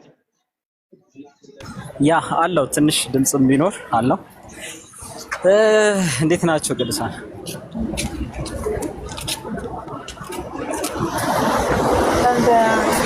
አክቹአሊ ሀሳቡን ሶሊ ሰላም ነው እሳቸው አለው ቤተሻ አለው ሀሳቡን ሁለቱም በሁለት አንደኛ እኛ የምንወያይበት በሁለት መንገድ ነው አሁን ያየሁት ቲክቶክ ላይ የኛ ልጆች በሁለት መንገድ ነው እየሄዱ ያሉት። አንደኛው ከመጽሐፍ ቅዱስ ብቻ አንጻር የሚሞግቱ ልጆች መጽሐፍ ቅዱስ ላይ ቤዛነትን ይሄ በአዲስ ኪዳን ላይ ለሌላ ነገር አልተሰጠም የሚሉ አሉ። ዋናው ግን የኛ ሙግት በሌላ ወገን እንደ የኔ መሰሎቹ ከዛ ቤት ይወጣል ምን ሞግተው በማያጭበረብሩበት መንገድ ነው። እነሱ ለምሳሌ የኢየሱስ ክርስቶስ የድህነት ጉዳይ ከሆነ ስለ ኢየሱስ ክርስቶስ የማዳን ስራ አይደለም የምናወራው ማርያም ቤዛ ነች ስንል ለሚሉት ይሄ ደግሞ ውሸት ነው፣ ማደናገሪያ ነው። ኦኬ ይሄኛው ውሸት ነው። ትክክለኛው ነገር ዶክመንት ላይ ያለው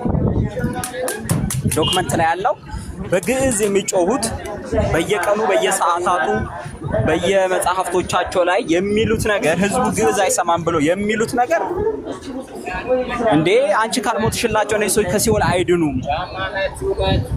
ቤዛ ለነፍሰ ኩሉ መዋቲ በሰማይኔ ወበምድሪኒ አንቲ ብለው በመጽሐፍ ጽፈው ለሚሞት ነፍስ በሙሉ አንቺ ነሽ ቤዛ ምትክ አዳኝ በሰማይም ደግሞ በምድርም አንቺ ነሽ ብለው ደግመው 3 ጊዜ ቤዛ ብለው ጽፈው ነው የሚጮሁት። አሁን አባ ገብርኤል ያወሩት ዛሬ ማስተባበያ የሚመስል ነገር ሰጥቶት አክቹአሊ አላስተባበሉም። በእኔ እይታ እስቲል የኢየሱስ ክርስቶስ አዳኝነትን በተመለከተ ማርያምን ማንኛውም ፍጡር ቤዛ አይደለም ብለው አሁንም ዛሬ አሰግጠው ተናግረዋል። የሳቸው ኮንሰርን ምንድነው? እንደተለመደው ኦርቶዶክስ ቤት ውስጥ የሆነ ቀን ጌታ በደንብ ነክቶ ለይቶ ልጥሰ ካልወጣ ዝም ብላ አትወጣም። የነሱ ደግሞ የዚህ ማህበሩ አላማና እንዲህ አይነት ትንሽ ወንጌል የገባቸው ሰዎች በደንብ እንደነ በጋሻው እንደነ ዘርፌ እንደነ ትዝታው ብዙ ነፍሳት እንናሰግድ በደንብ አፈስ አድርገው ሚካኤል በክንፉ ከሲኦል ብዙ ነፍሳትን 3000 ነፍሳትን በየቀኑ ዝቆ እንደሚያወጣ እነዚህም ሰዎች ትንሽ ብዙ ነፍሳት ይዞ መውጣት ይፈልጋሉና መቆየት ይፈልጋሉ እዛ ቤት። ዝም ብለህ በአንዴ ተወግዘ ከወጣ ትርፉ ትንሽ ይሆናል ብለው የትርፍ ካልኩሌሽን ምን ያህል ነፍስ ነው ይዘን የምንወጣው፣ ምን ያህል ነፍሳት ይድናሉ የሚለው ጉዳይ ነው። ኮንሰርን ናቸው። ስቲል ግን የኢየሱስ ክርስቶስን ያዳኝነት ጉዳይ ግን ለማርያም አልሰጡም ዛሬ። ነገር ግን ሰዎች አጣመው የተረጎሟቸው ብለው ለማስተባበር የሞከሩት እሱ እዛ ቤት ለመቆየት ያደረጉት ጥረት ነው። እዛ ቤት ለመቆየት የተወሰነ ሰበብ ነገር ለማግኘትና ማርያምን ለማወዳደስ የአምላክ እናት ነች፣ ጌታችን ኢየሱስ ክርስቶስ እናት ነች ምናምን ብሎ ለማስተባበል የተወሰነ ሞክረዋል። ኦኬ። ነገር ግን ዋናው ፖይንት የኛ ሙግት ኦርቶዶክሳውያኖች አሁን ባለፈው ቅድም አይ ቲንክ ከቃሌ ጋር በውስጥ አወራዋለሁ ብዬ ደውዬለት ነበረ። የሚሆን ምን መሰላችሁ?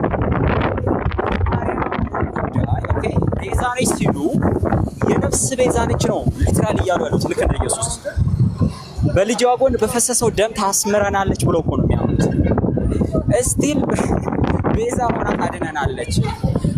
ቤዛ ለነፍስ ሁሉ መዋቲ ለሚሞት ነፍስ በሙሉ አንቺ ነሽ ቤዛ ይላሉ።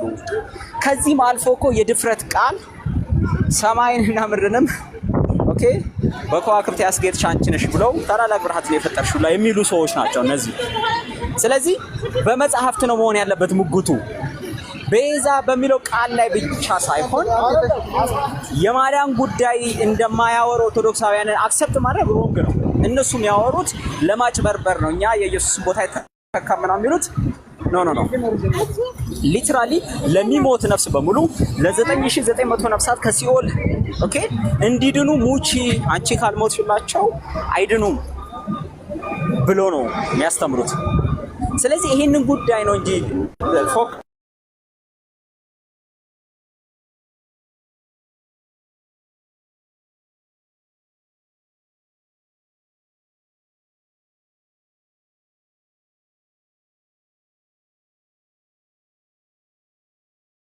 ወደ ምድር ገባ ይላል፣ ወደ ሰው ሁሉ ደረሰ ይላል። በአንዱ በክርስቶስ ደግሞ ጽድቅ ለሁሉ ይደርስላቸዋል ይላል። በሔዋን በኩል ምንድን የደረሰልን? ሞት።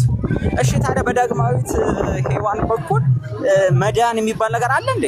ፊት ማለት አይመጣም እኮ እንትኑ ዳግማዊት አርጋችሁሽ ከዛ ምን ልታረጓት ነው? በዳግማዊት ሔዋን ዳንን ልትሉ ነው? እስቲ ካላችሁ መጽሐፍ ቅዱሳዊ አይደለም። ስለዚህ ዳግማዊት ሔዋን ስለሆነች ምን ይጠበስ ምን ይምጣ? there is nothing። በሔዋን ሞት ነው ያገኛችሁት። እሱ ደግሞ በአዳም በኩል የሱም ስራ በአንድነት በአዳም በኩል ሰው በተባለ ኦኬ በሱ በኩል ሞት ለሰው ልጅ ሁሉ እንደደረሰ ይናገራል። ስለዚህ መሆን ያለበት ሙግቱ መሆን ያለበት ስለ ነፍሱ ጉዳይ የኢየሱስን ቦታ እንደወሰደች ነው እንጂ የምናወራው ቤዛ ለምን ተባለች አልተባለች ብቻ አይደለም። እሱ ብቻ አይደለም። ሊትራሊ በመጽሐፍት ላይ ዶክመንት ሊሆነው ይሄንን ትደልዙታላችሁ ወይ ታቃጥሉታላችሁ ወይ የሆነ ነገር ታረጉታላችሁ። ምንድነው ገድላችሁ ወይ ደግሞ ምንድነው ጧት ኪዳን ላይ የሚባል ነው። ይሄኛው አንደኛው መልካ ስዕል ላይ ነው ያለው። መልካ ስዕል ሲዘጋው አንቺ ለነፍሳችን ለነፍስ ሁሉ ለሚሞት ነፍስ በሙሉ ቤዛ ነሽ 3 ጊዜ በሰማይም በምድርም።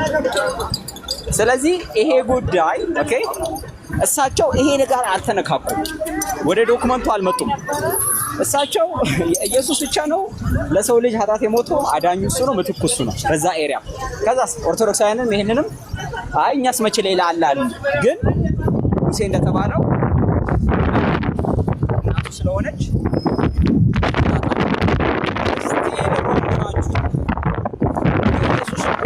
ውሸታችሁን ነው።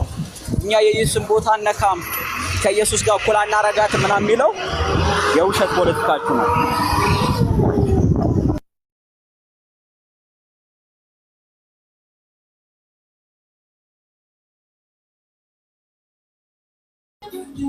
ቃልዬ ፌዝና አናግረው። ፌዝ ኦርቶዶክስ ነው መሰለኝ። አይ ቲንክ ሰላም። አዎ ነኝ።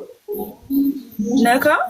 አዎ ነኝ ኦርቶዶክስ ነኝ። እሺ በዚህ በተነሳው ቶፒክ ላይ ነው ቃልዬ ያለክ? አለ አናግረው። ፌዝና አናግረው። እሺ ፌዝ እንዴት ነህ? ሰላም እንዴት ነህ ቃል?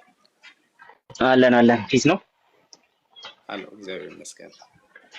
ማርያም ቤዛዊት ዓለም ልትባል ይገባል ብለህ ታምናለህ? አዎ በደንብ።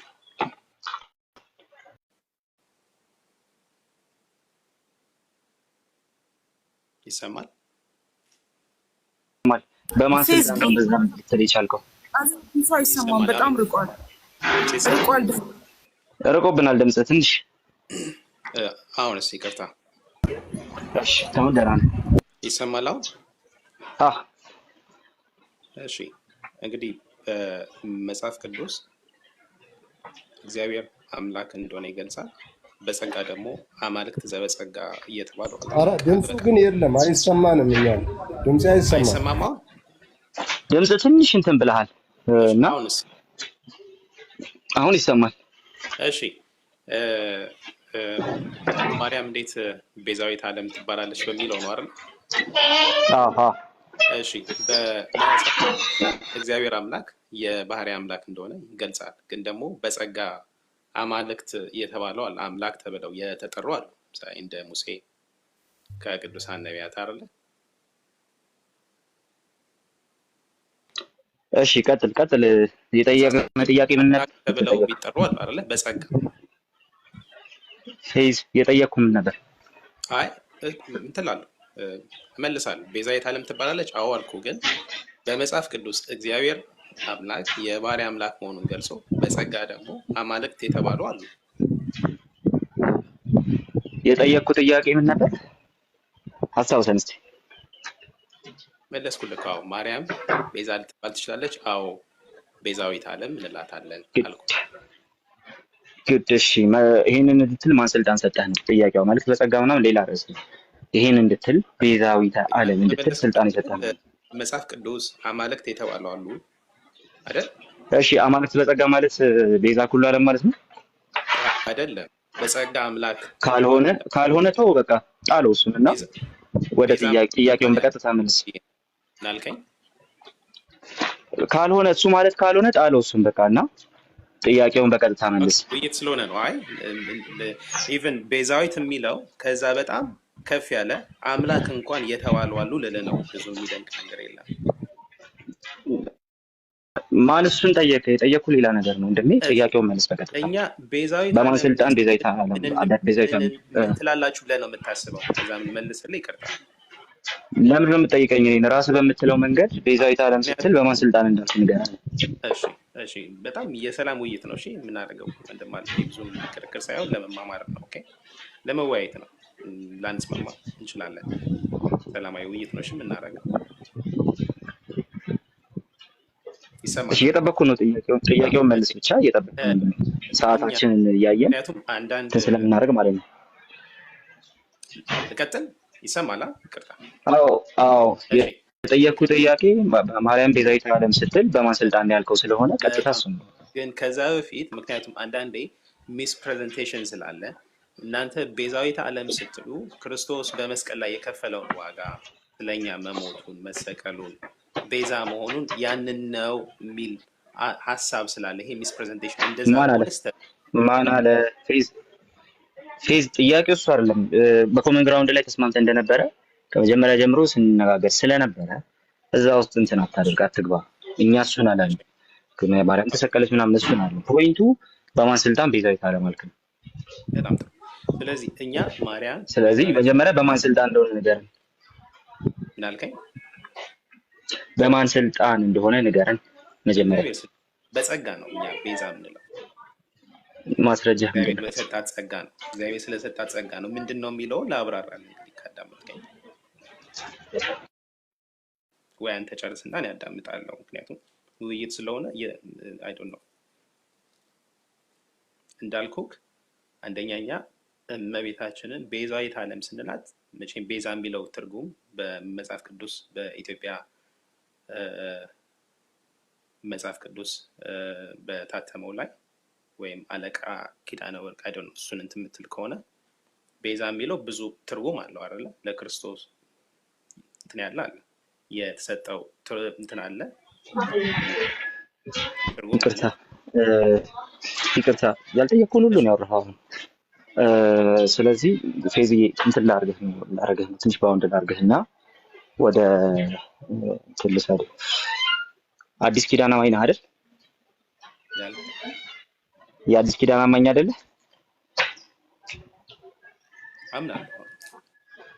የአዲስ ኪዳን አማኝ እንደመሆነ ለእኛ ለአዲስ ኪዳን አማኞች ቤዛችሁ የተባልነው መጽሐፍ ቅዱስ ላይ ማንን ነው? እሺ በጣም ጥሩ። በመጽሐፍ ቅዱስ ላይ በመስቀል ላይ በከፈለው መስቀልም ቤዛ ተብሏል። እመጣለሁ ወደዛ። ቤዛ የተባለ ብዙ ነገር አለ በአዲስ ኪዳን እንኳን ስናቅ ሐዋርያው ቅዱስ ጳውሎስ። እሺ ቤዛችሁ የተባለው ማን ነው? ጥያቄው መጀመሪያ እሱን መልስልን። ቤዛችሁ የተባልነው ለአዲስ ኪዳን አማኞች ቤዛችሁ የተባልነው ማንን ነው? ነው ዓለም በመስቀል ላይ ተሰቅሎ ስለኛ ማለት ነው፣ ስለ በደላችን ስለ ኃጢአታችን በመስቀል ላይ ሞትን ሞቶ ስለኛ ቤዛ ሆኖ የተሰጠው አዳኝ፣ ይሄ ሪደምፕሽን የሚለው እንግሊዝኛ እንትን የሚለው አምላካችን ክርስቶስ እና ክርስቶስ ብቻ ነው። ቴንክ ዩ ሶ ማች። እሺ ሌላ ከክርስቶስ ሌላ ያለ አዲስ ኪዳን አማኞች ቤዛ ተብሎ የተነገራል መጽሐፍ ቅዱስ ላይ? ኦኬ ቃል በቃል ነው የምትፈልገው አንተ?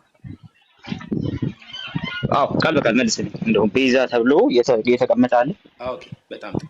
ቃል በቃል ካልን ምክንያቱም ሌላ ጥያቄ ስለሚያስነሳ ወደዛ ይባላል። አለ ወይስ የለም? ጥያቄውን መልሳት መጀመሪያ። ፌዚ አለ ወይስ የለም? መጀመሪያ ጥያቄውን መልሳት። አሁን ወደዛ ከመሄዳችን ቃል በቃል የለም። ቃል በቃል የለም። ቴንክ ዩ። እሺ በአዲስ ኪዳን ውስጥ ማርያም ቤዛችን እንድንላት የሚያስችል አንድ የመጽሐፍ ቅዱስ ጥቅስ ንገረኝ። በጣም ጥሩ። ስለዚህ ቤዛዊት ዓለም ስንል ምንድን ነው የሚለውን ማወቅ አለባ ወንድም አለ። አይ ኖ እሱን አይደለም ታስረዳን የምንፈልገው፣ እሱን አይደለም የጠየቅኩት። ለምሳሌ አሁን እኔ እሱን አልተረዳሁም ማለት እሱን አይደለም የተጠየቅነው። ጠየቅከውን በቀጥታ መልስ፣ በኋላ ታስረዳለህ። መጀመሪያ ማስረጃውን አስቀምጥ። ስለዚህ ማስረጃው ምንድን ነው? ግድ የለም ከመጽሐፍ ቅዱስ ማርያምን አንዴ ዝም በልና መጀመሪያ ጥያቄውን መልሰው፣ ከዛ በኋላ ታብራራለህ። ትመልስልህ የሆነ እድል አትሰጥም? አንድ ደቂቃ ለማዳመጥ። እሺ ከማስረጃ ውጪ ምንም እንዳከፍት ማስረጃ ነው የጠየኩህ። ማስረጃውን አስቀምጥ። ምንም እንዳታብራራ። አንተ እንድታብራራ አንፈልግም። ማስረጃ ነው። አንደኛውን ትርጉም ነው የዮሐንስ ወንጌል ጋር ሄድ። ዮሐንስ ወንጌል ምዕራፍ 1 መጽሐፍ ቅዱስ ካለው እሺ ምዕራፍ 1 ቁጥር ስንት? አሁን እንግዲህ ምትክ የሚለውን ነው ማሳያ። አንደኛው እመቤታችን ቤዛ ምዕራፍ 1 ቁጥር ስንት? ኦኬ ምዕራፍ 1 ቁጥር ስንት ላይ? እሺ ዮሐንስ 1:1 ላይ የማርያም ቤዛነት የሚያሳይ ጥቅስ አለ? ኦኬ የዮሐንስ ወንጌል ምዕራፍ 1 አወጣ። ምዕራፍ 1:1 በመጀመሪያ ቃል ነበረ፣ ቃልም በእግዚአብሔር ዘንድ ነበረ፣ ቃልም እግዚአብሔር ነበረ ነው የሚለው። ይህ የማርያም ቤዛነት የሚያሳይ ጥቅስ ነው። አይ ቀጥል አንብበው። ምዕራፍ 1:1 አይደል? ምዕራፍ 1 ቁጥር 1 ነው አይደል ያልከው? እሱን ነው ይኸው አልኩልህ። ኦኬ ቁጥር ስንት ነው የፈለከው? ቁጥር ስንት? ቁጥሩን ንገረኝ። ቃልም ሥጋ ሆነ ጸጋና እውነትም ተመልቶ በእኛ አደረ ይላል። አንድ ልጅም በአባቱ ዘንድ እንዳለው ክብር ነው። በማን አደረ? በመካከላችን በእኛ። አዎ ምን ማለት ነው? እኔ ነው የምጠይቀኝ? አብራራው እንጂ ለማርያም እንዴት ልታውለው ቻልክ አንተ? ስለዚህ ክርስቶስ ያደረው በድንግል ማርያም ማዕፀን ነው አይደል? ድንግል ማርያም ሁሉን ወክላ ምትክ ሆና ቤዛ ምላት ለድነታችን መሰረት መሆኗን አንዴ ነው። በእኛም አደረ ሲል በእመቤታችን ማዕፀን አደረ ሲል ነው። ስለዚህ እዚህ ጋር ቤዛ እንዳንተ አሪፍ ምትክ ነው ብለሃል። ቴንክ ዩ። አይ ቆይ ማስረጃ የሰጠህን ነው እንጂ ያንተን ማብራሪያ አይደለም። በማሰልጣን አልጨረስኩም። አንዴ ቆይ ጥያቄው አንተ አብራራህ አይደለ? ዮሐንስ 1:14 ብለህ ይሄንን ሙሉ ቀን ስሰማው ነበርና ክርስቶስ ያደረው ማርያምን በተወካይነት አስቀምጧል እያልከን ነው አይደለ? ምትክነት አይደለ? ቴንክ ዩ ሶ ማች። ስለዚህ ምትክነት ነው እያልከን ነው። አዲስ ነገር እየነገርከን ስላልሆነ ነው። ቶሎ ድነት መሰረት ነው። ዮሐንስ ወንጌል ምዕራፍ 1 ቁጥር 14 እንዳንተ የፈታ የቤተክርስቲያን አባት ማምጣት ትችላለህ? ምንም አያስፈልግም። አሁን የቤተክርስቲያን አባት አናወራ። ኧረ እባክህ እና ታዲያ አንተን ማንን ነው የምናምነው? አየህ በቃ እዚህ ጋር ነው ችግሩ። ጥያቄው መልስ ዮሐንስ ወንጌል ምዕራፍ 1 ቁጥር 14 ስለ ማርያም ምትክነት ይናገራል ብሎ ያስተማረና ያብራራ የቤተክርስቲያን አባቶች ነው። ወንጌል አንድምታውን ላምጣልህ። ክፈት። ዮሐንስ ወንጌል አንድምታ የጠየቅኩ ምን ነበር? ጥያቄውን እስቲ አስታውስ። መጀመሪያ የቤተክርስቲያን አባት ነው የምትለው ዮሐንስ ወንጌል ምዕራፍ 1 ቁጥር 14 የማርያምን ምትክነት ያሳያል ብሎ የፈታ የቤተክርስቲያን አባት ነው ያልኩ። የትኛው አባት መቼ እንደፈታ ነው የታሳየው? መጀመሪያ ወደ ቤተክርስቲያን አንድምታ ቀጥለን እንመጣለን። ቃል የተባለው አካላዊ ቃል እግዚአብሔር ወልድ ስጋ ሆነ። የእመቤታችን ከስጋዋ ስጋ ከነፍሷ ነፍስ ነስቶ ሰው ሆነ በእኛም አደረ ይላል። በእኛም ሲል ማን ነው በእኛም አደረ ብሎ የተናገረው? ማን ነው? ከስጋዋ ስጋ ከነፍሷ ነፍስ ነሳ ያለው ማን ነው? አንተ ነው ወይስ የቤተክርስቲያን አባት? ይሄን አሁን ያልከውን የቤተክርስቲያን አባት ጠቅሰህ ነው ወይስ አንተን ነው? አንተ ራስህ ነው እያወራህ ነው። የቤተክርስቲያን ከሄድን በጣም ብዙ ጉድ የሚፈላ ነገር አለ። ግን ወደዛ ነው በል ሂድ ጉድ ይፍላ። ሂድ ረጋ በልና ቤተክርስቲያን አባቶች ጋር ሄድና አንተ በፈታኸው መንገድ የፈታ የቤተክርስቲያን አባት ስጠን። ምን አልከኝ? አሁን አንተ የራስህን አመለካከት ተወውና አንተ በፈታህበት መንገድ ረጋ በልና ጥያቄ ስም አንተ በፈታህበት መንገድ የፈታ አንተን የሚደግፍ ዮሐንስ 1:14 አንተ በፈታህበት መንገድ የፈታ አንድ የቤተክርስቲያን አባት አምጣ። አንተ ቤተክርስቲያን ጋር የቤተክርስቲያን አባት አሁን አንተ በመጽሐፍ ቅዱስ መሞገት ከቻልክ በጥሩ መንገድ እናው መጽሐፍ ቅዱስ ላይማ የለም አንተን እኮ በቃ አለቀ እኮ። ስለዚህ ዮሐንስ ወንጌል ምዕራፍ 1 ቁጥር 14 ላይ አንተ በፈታኸው መንገድ የመጨረሻ ዕድል ነው የምሰጠው። እሺ ፌዝ አንተ በፈታኸው መንገድ የፈታ የቤተክርስቲያን አባት ነው የተጠየቀው። ወደ ቤተክርስቲያን አባትማስ ሚሊዮን አለ እኮ አሁን እሺ አሁን ለመጨረሻ ጊዜ እንደገና ልጠይቅ። አንተ በፈታኸው መንገድ ስለ ማርያም ትክክልነት ነው ብሎ ማምለጥ ከፈለክ ኢትስ ኦኬ። ረጋ በል አንተ በፈታኸው መንገድ የፈታ የቤተክርስቲያን አባት አለ ወይስ የለም? ፌዝ በራስህ እንትን ነው መስፈርት ነው እየዳኘው ያለሁት። ስለዚህ የራስህን መስፈርት ስትጠየቅ ሜታ አርግባክ እና ጥያቄው ሰው ነው ስትጠየቅ የምትጠየቀው በራስ መለኪያ መሰረት ለመለካት። በእኔ መለኪያ መሰረት በለካህማ ችግር ውስጥ ነው የምትወድቀው። ረጋ በልና ጥያቄ ስማ መጀመሪያ እባክህ ጊዜ አትፍጅብን። ጥያቄው ምንድነው? አንተ በፈታህበት መንገድ ይሄ የማርያምን ምትክነት ያሳያል ብሎ ዮሐንስ ወንጌል ምዕራፍ 1 ቁጥር 14 በል ሂድ ፈራ ይላል። ምንድነው የምትፈራው? ደግሞ አንተ ነው የምትፈራው? ሌላ አለ ኦርቶዶክሳዊ? እስቲ ጥያቄውን መልስ። ልጁ እንደዚህ ነው ቃልዬ፣ ልቡ ልቅ ነው እንዴ?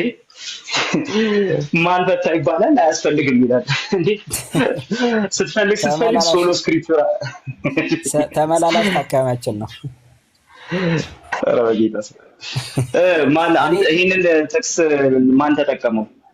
የቤተክርስቲያን አባት ተቀስ የለም። እኛ ምን ልሰራ ነው የመጣው?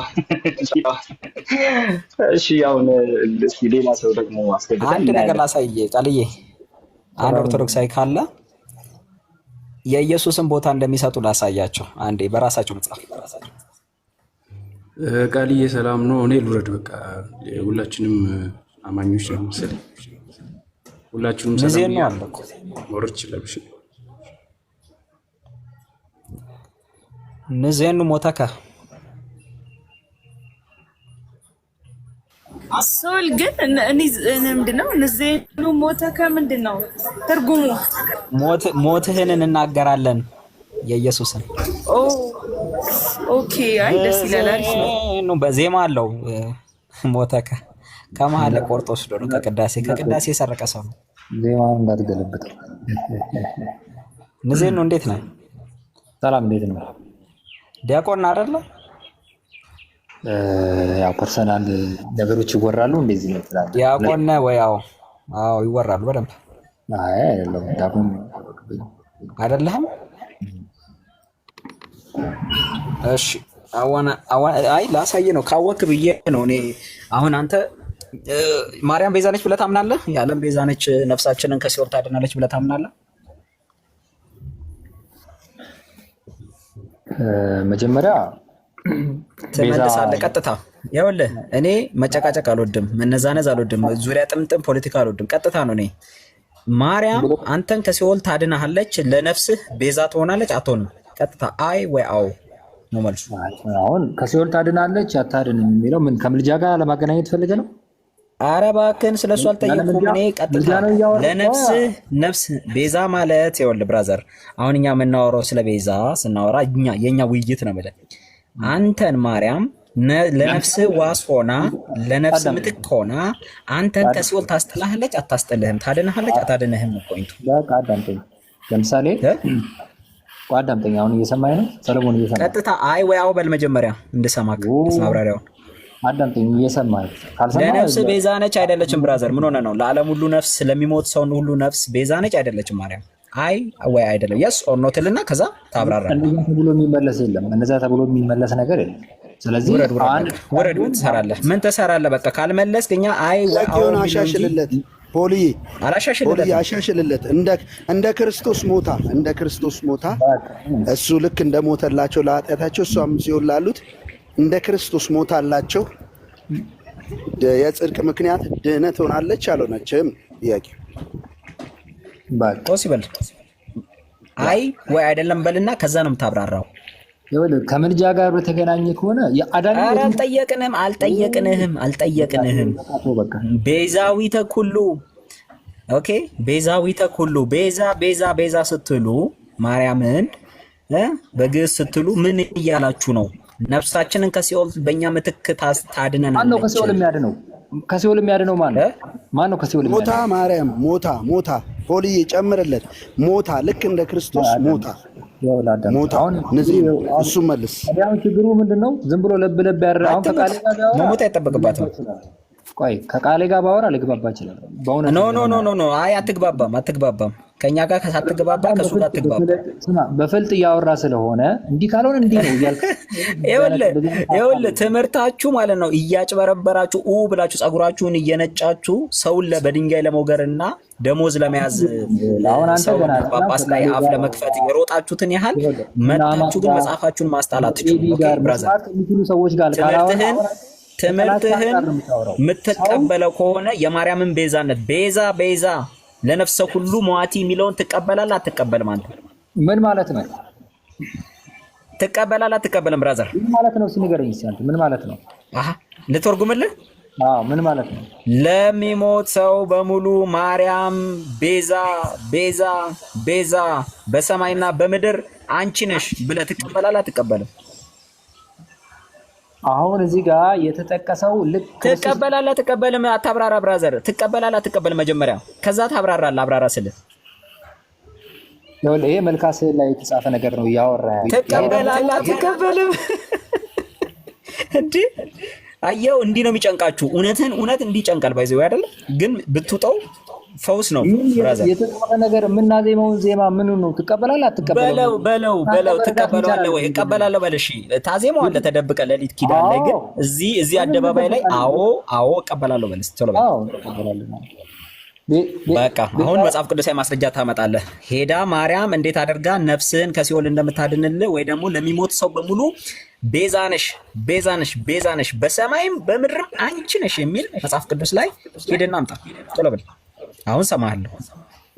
ብራዘር አሁን አንተ በጣም ስሜታዊ የሆነ ከጥናት አንፃር ግን ወደ ማብራሪያ ሆነ ምንም ስሜት ወንጌል ነው እኮ እያወራን ያለ ነው። ቀጥታ ይኸውልህ እኛ ማጭበርበር ስለማንፈልግ እውነት ሐሰትን ሐሰት ማለት ስለምንፈልግ እና ጊዜያችንን መግደል ስለማንፈልግ ወደ አሁን ትሄድና አንተ ጎበዝ ከሆንክ ኦርቶዶክሳዊ አይደለ መጽሐፍ ቅዱስ አይደለ መሰረታችሁ ሐዋርያትና ነቢያት መሰረት ላይ አይደለ ታነጻችሁት? እስቲ ሄድና ከነቢያቱ ከሐዋርያቱ አምጣ። ማርያም ቤዛ ለሚሞት ነፍስ በሙሉ በሰማይም በምድርም አንቺ ነሽ የሚል ቶሎ በልና ጥቅሱን ፈትለክ አድርገህ አብራራው። ያው የት ነው ያመጣው? መጀመሪያ መጽሐፍ ከኛ መጽሐፍ ላይ አይደለ ጠየቀኝ? ከመጽሐፍ ቅዱስ ላይ ሄደን የጠየቀኝ? ኧረ እባክህን መጽሐፍ እኮ ይህ መጽሐፍ ቅዱሳዊ ነው አጋንንታዊ ነው እያልኩ ነው። ከአጋንንት ነው ያመጣችሁት። ካለዛ መጽሐፍ ቅዱስ ላይ ከሆነ ያመጣችሁት ከቅዱሱ የእግዚአብሔር ቃል ከሆነ ያመጣችሁት ከቅዱሱ የእግዚአብሔር ቃል ላይ ከሐዋርያትና ከነቢያት አምጣና ማርያም ለነፍሱ ሁሉ ለሚሞት ነፍስ በሙሉ ቤዛ ነሽ አንቺ በሰማይ በምድር የሚለውን ቶሎ በልና አምጣው። ስማ እየሰማኝ የቅዱሳን ምልጃ ትቀበላለህ? ኧረ እባክህን ወደ ጥቅሱ ሂድ። በቃ አለቀ። ስለዚህ ይሄ ምልጃን ነው የሚያመለክተው። በቃ እኛ ደግሞ የለም ቤትዬ ሌላ ሰው አስገባ። አሁን እኛ የሚመልስ ጥቅስ ጠቅሶ የሚመልስ ሰው ነው የምፈልገው። ወይ ከቃሌ ጋር ቀጥሎ የቅድሟን ጥያቄ መልስ ጊዜ ነው ደናል። እስቲ በመጀመሪያ ሰላም እንዴት ነህ ቃሌ? እግዚአብሔር ይመስገን። እስቲ ደግሞ ከኔ ጋር እስቲ እሱ ጠለቅ አለበት ወደ ውስጥ እና እስቲ ከላይ ብቻ ልጠይቅህ። ምን ጠለቅ አለ? ዝም ብሎ አይ ጠለቅማ ብሎ ባል። ቆይ ረጋ ቆይ ጥያቄው የኔን ጥያቄ ስማ። አሁን ማርያምን ቤዛዊተ ዓለም ብለህ ትጠራለህ? አዎ እንጠራታለን። ጠዋት እኮ በደንብ ስትረዳ ነበር። እኔ እንደውም በማን ስልጣን ምን ስረዳ ነበር? አይተዋል። እሱንም በግልጽ ገብተህ ዩቲዩብ ላይ ተመልከት። አሁን ጥያቄውን ብቻ መልስ፣ ወዴትም ሳትሄድ ጥያቄውን ብቻ መልስ። ተነስቶ ይኸውልህ አሁን ረጋበል እንዴ፣ በጣም ቀስ በል፣ መረጋጋት ይቀራል። ቀስ በልና ጥያቄውን ስማ። ኢሬኔዎስን እኮ ቅድም አንተ ራስህ በኋላ እስኪ ስትመልሰው አይሄል እንዴ? ማርያምን ቤዛዊት ዓለም ብለህ ትጠራለህ? ቤዛዊት ዓለም ብለን እንጠራታለን በብዙ መጽሐፍቶች። እሺ መጽሐፍ ቅዱስ ላይ ለአማኞች ለአዲስ ኪዳን አማኞች ለክርስቲያኖች ቤዛችሁ ተብሎ ቃል በቃል የተነገረው ለማን ነው? ቤዛ ማለት ምን ማለት ነው? ቋንቋውን ማን ጠየቀ? ጥያቄውን መልስ። ቃል በቃል የተነገረው ለማን ነው? አዎ ስለ ወርድ ነው የጠየኩህ። የተነገረው ለማን ነው? ሙሴ እኮ ስለ ወርድ እያወራ አይደለ? ያ ወርድ ላይ መጠቀማችን ብሎ መጽሐፍ ቅዱስ ላይ ያሳየኝ ነው። እኔ የጠየኩህ እሱን አይደለም። ቃል በቃል ለክርስቲያኖች ቤዛችሁ የተባለው ማን ነው ያልኩህ? ቤዛችሁ ከምን አንፃር? ከወርዱ አንፃር ነው። ከምንም አንፃር በለው። ቤዛችሁ ተብሎ ቃል በቃል የተነገረው ለማን ነው ጥያቄው? ከምንም አንፃር ወሰዱ። ለምሳሌ ነገረ መስቀልን እያወራ ከሆነ ለክርስቶስን ቤዛ ተብሏል። ለምሳሌ ሙሴንም እኮ እሺ፣ ከክርስቶስ ሌላ ለክርስቲያኖች በየትኛውም መንገድ ይሁን ቃል በቃል ቤዛችሁ የተባለበት ቦታ አለ? ወርዱ ሳይፈልግ ምን እንዲባል ትፈልጋለህ? ለምሳሌ ማንን እንበለው? ለምሳሌ እንደ ወርዱ ነው። አሁን አንተ ስትጠቀመው እኮ ነው ቃሉ። እሺ እንደፈለክ እንደ ወርዱ እንደፈለክ በለውና መጽሐፍ ቅዱስ ላይ ለአማኞች ቤዛችሁ የተባለ ማን ነው? ጥያቄ እየሰማኸኝ አይደለም? አሁን ጽንሰ ሐሳቡ በመጽሐፍ ቅዱስ ውስጥ እኛ ቤዛ ማን ስለ ጽንሰ ሐሳብ ጠየቀ? ቃል በቃል ማን ነው ቤዛችሁ የተባለው ከክርስቶስ ሌላ? ምን ጥያቄ ማን ጠየቀ? እሱ እየሰማኝ አይደለም? አሁን እያወራን ያለ ነው ስለ ወርድ ነው ያለው። ይሄን ወርድ ለምን አልተጠቀሙትም ብለህ መጠየቅ አይችልም። እኔ ስጠቀመው ማን ጠየቀ? እሱን ማን ጠየቀና ነው የምትሮጠው? እሱን አለም የጠየቅኩህ። ለክርስቲያኖች ቃል በቃል ቤዛችሁ የተባለው ከክርስቶስ ሌላ ማን ነው? በኋላ ስትጠየቅ ታወራለህ። እሱ ከክርስቶስ ሌላ ቤዛችሁ ተብሎ ቃል በቃል የተነገረ ሰው አለ? ቤዛ ዓለም ሊባል አይችልም። ቤዛ ሁሉ ዓለም ሊባል ለምሳሌ ከድንግል ማርያም ውጪ አዳምጠኝ፣ ከድንግል ማርያም ውጪ አልተባልክም። ከክርስቶስ ውጪ የዓለም ቤዛ የተባለ አለ ወይ? መጽሐፍ ቅዱስ ላይ ነው ያልኩህ። የሁሉ ቤዛ ተብሎ የተጠራለ ቃል በቃል በምን አንፃር? መጽሐፍ ቅዱስ ነው ሐሳቡ ነው። በፈለግከው አንፃር አውራው አልኩህ። አታስጨነኝ እስቲ። በፈለግከው አንፃር አውራው፣ እንደፈለግክ ፍታው፣ በፈለግከው አውዱ ሰዳ። አንተ ይኸው መብት ተሰጠ። ሙሉ ሜዳን የሰጠው እኮ ሙሉ ሜዳውን ሰጠውህና ረጋበልና ጥያቄ ስማ። ማን ግዴታ ነው አይደለም ተባለ? አለ ወይስ የለም ነው የተባልከው? አለ ወይም የለም ብለህ መልስ። ሰምቻለሁ። ስለ ቃላቱ መጠቀም መጽሐፍ ቅዱስ ስለሌላ ተጠቀሙት የሚል ቃላቱን ለፍጡራን ተጠቅሟል ወይ? መጽሐፍ ቅዱስ ነው የእናንተ ቤዛ፣ የክርስቲያኖች የዓለም ቤዛ ተብሎ የሁሉ ቤዛ ተብሎ ሙሴ ፍጡራን ነው። ሙሴ የክርስቲያኖች ቤዛ የተባለበትን ቦታ ሰ አንበሳ እኮ ነው መጽሐፍ። የብሉዩ እግዚአብሔርና የአዲስ ኪዳኑ እግዚአብሔር አንድ አይደለም እንዴ? ማጠየቀ ሙሴ የክርስቲያኖች ቤዛ የተባለው የቱ ጋር ነው ጥያቄው? እሺ እንደው የአንተ ቤተክርስቲያን ራሱ ሙሴ የክርስቲያኖች ቤዛ ትለዋለች? ምን አገናኘዋል? ቤዛ ግን ተብሏል። ካልተገናኘ ታዲያ ምኑን አስወራ? ቤዛ ተባለ አልተባለም ጥያቄው። ለክርስቲያኖች ቤዛ የተባለ ከክርስቶስ ሌላ ለእናንተ ለክርስቲያኖች ቤዛ የተባለ ማን ነው? ይኸውልህ መጽሐፍ ቅዱስ ላይ እነ ቅዱስ ጳውሎስ እነ ጴጥሮስ እነ ዮሐንስ የጻፉት ስለ ነገረ ክርስቶስ ነው። እዛ ጋር የተቀመጠው ነገር። ስለዚህ ከክርስቶስ ሌላ ቃል በቃል የዓለም ቤዛ የተባለ የለም፣ የሁሉ ቤዛ የተባለ የለም ማለት ነው አይደል? ትስማማለህ? ቃል በቃል የተባለ የለም። ይኸውልህ ቅዱስ እስጢፋኖስ የተናገረው በአዲስ ኪዳን ነው የተናገረው። ይህንን ቃል የተናገረው ማለት አዲስ ኪዳን ላይ ሆኖ ነው፣ ክርስቲያን ሆኖ ነው ይህን የተናገረው። ብራዘር ጥያቄው እስጢፋኖስ የት ጋር ሆኖ ተናገረ አይደለም። እስጢፋኖስ ለክርስቲያኖች ቤዛ ነው ብለዋል ሙሴ። ይሄ ቃል መጠራት ባይገባው ለምን ይጥላል? መልሶ እነዚህ ነው ጥያቄውን በትክክል መልስ። እስጢፋኖስ ራሱ ሙሴ የክርስቲያኖች ቤዛ ነው ብሏል። ኧረ እባክህ ጥያቄውን መልስ። ሙሴ የክርስቲያኖች ቤዛ ነው ብሏል። በቃ ካላለ አላለ። ቻው ምኑን ታወራለህ ታዲያ? እሱ ሚዩት አድርግና አሁን ቀጣዩ ጥያቄ ስማ። ከመጽሐፍ ቅዱስ የክርስቲያኖች ምኑ ጥያቄው ቀላል ቢሆን ኖሮ ወደ እንትን እዚያ ተራራና ሸለቆ ትዞራለህ። ጥያቄውን ዝም ብለህ ስማና ከዛ በኋላ ጥያቄውን እስቲ ቀላል ከሆነ አንተ አዎ ወይ አይደለም ብለህ መልስ። ቀላል ከሆነ ማለት ነው። በአዲስ ኪዳን ነው ነው ያለው። እሺ እስጢፋኖስን ጠቅሰሃል፣ ሰምታችሁታል። እስጢፋኖስ ሙሴን የክርስቲያኖች ረጋ በል እስጢፋኖስ ሙሴን የክርስቲያኖች ቤዛ ነው ያለው? አንተ ለምንድን ነው ክርስቲያንና የብሉይ ኪዳን እያልክ የምትከፍለው? መጀመሪያ ጥያቄውን መልስ። ክርስቲያኖች ለክርስቲያኖች ሙሴ ቤዛ ነው ተብሏል ወይስ አልተባለም? ጥያቄ ስለ ወርድ ነው ያወራ ነው። ለክርስቲያኖች፣ ለሙስሊሞች፣ ለምናምን ስለ ወርድ ማን ጠየቀ? ያልተጠየቀውን አትመልስ። ረጋ በልና ጥያቄውን ስማ። ማን ስለ ወርድ ጠየቀ? ለክርስቲያኖች ነው ያልኩህ። ለክርስቲያኖች የእናንተ ቤዛ ተብሎ ሙሴ ቀርቧል ወይስ አልቀረበም? እስጢፋኖስ ከምን አንጻር? ከምንም አንጻር ውሰደው። አንተ እንደፈለክ አንጻሩ ውሰድ። ይሄው አነጻጽረ መልስ። ለክርስቲያኖች ሙሴ ቤዛ ተብሏል ወይስ አልተባለም? ጥያቄው ስለ ቃላት አይደለም እያወራ ያለው መጽሐፍ ቅዱስ እኮ። ማን እሱን ጠየቀ? አንተ ራስህ የታወቅከውና ነው ሲጀመር። እስጢፋኖስ ሙሴን ረጋ በልና ጥያቄውን ስማ። እስጢፋኖስ ሙሴ የክርስቲያኖች ቤዛ ብሎታል ወይስ አላለም? ለምን ሊል ይችላል? ሐሳቡ የተነሳው ስለ ብሉይ ኪዳን ነው። ቻው አላለውም። በቃ ቻው። ታዲያ ምን ትፈልጋለህ? የቤተ ክርስቲያን አባቶች ሙሴ የክርስቲያኖች ቤዛ ብለውታል ወይስ አላሉትም? ኧረ ምን እየሆንክ ነው? ይሄ ሕፃን ልጅ ጥያቄውን መልስ። ሙሴ የክርስቲያኖች ቤዛ ብለውታል ወይስ አላሉትም? እስጢፋኖስን ጠቅሰው ሙሴ ክርስቲያን ነው እንዴ? ቻው። ስለዚህ አባቶችም አላሉትም። ያንተ ቤተክርስቲያን ኢትዮጵያ ኦርቶዶክስ ተዋሕዶ ቤተክርስቲያን ሙሴ የክርስቲያኖች ቤዛ ብለዋለች? ማስላ ቋንቋ አወራለህ። ሙሴ የክርስቲያኖች ቤዛ ብለዋለች ወይስ አላለችም? ቤዛ ወርድ ነው። የሆነ ነገር ሊተካ የሚችል ነው። እንዴት ነው አንተ ተጠቀምና? ቻው። ስለዚህ ቤተክርስቲያን ራሱ አላለችም። ዝም ብለህ ነው አንተ የምታወራው። ራሱ ከአይምሮ ነው አፍልቀህ የምታወራው። ስለዚህ መጽሐፍ ቅዱስ ላይ የለም፣ የቤተክርስቲያን አባቶች ጋር የለም። የአንተ ቤተክርስቲያን ራሱ ጋር ራሱ ሙሴ የክርስቲያኖች ቤዛ ተባለ።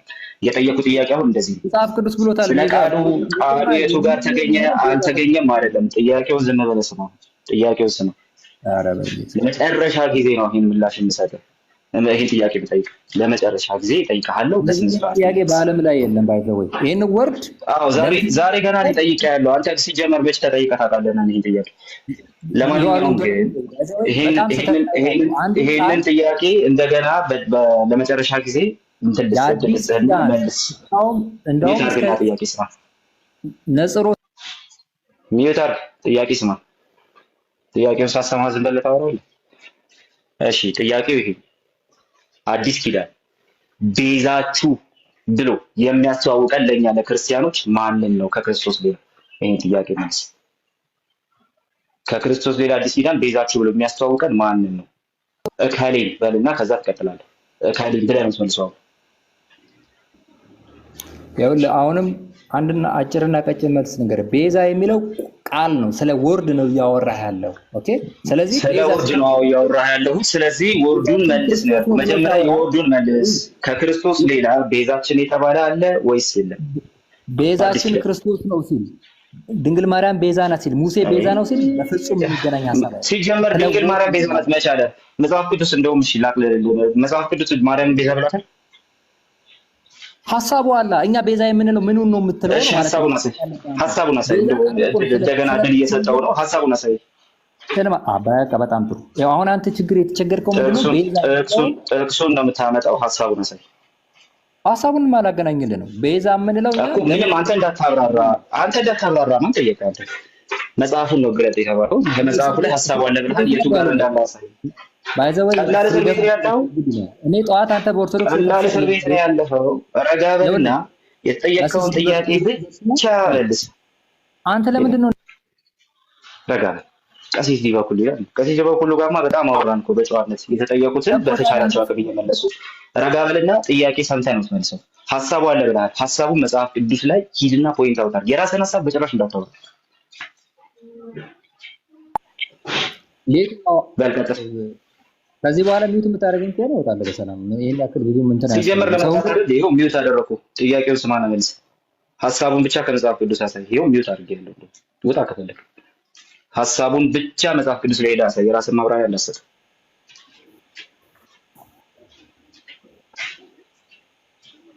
ይሄን ያክል እንደምን አትንፈገኝ ቃሌ።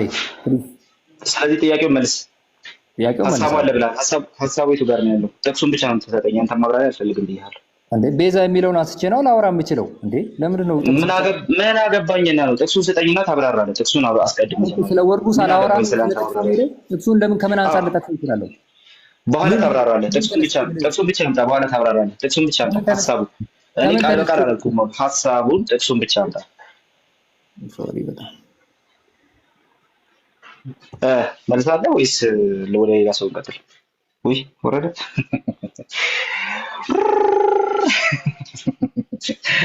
እሺ መጽሐፍ ቅዱስ ላይ አለ፣ ለክርስቶስ አለ፣ ለሌላስ የለም። ሙሴ ተብሏል። ሙሴ ለክርስቲያኖች ተብሏል። አባቶች አላሉ፣ የቤተክርስቲያን አባቶች።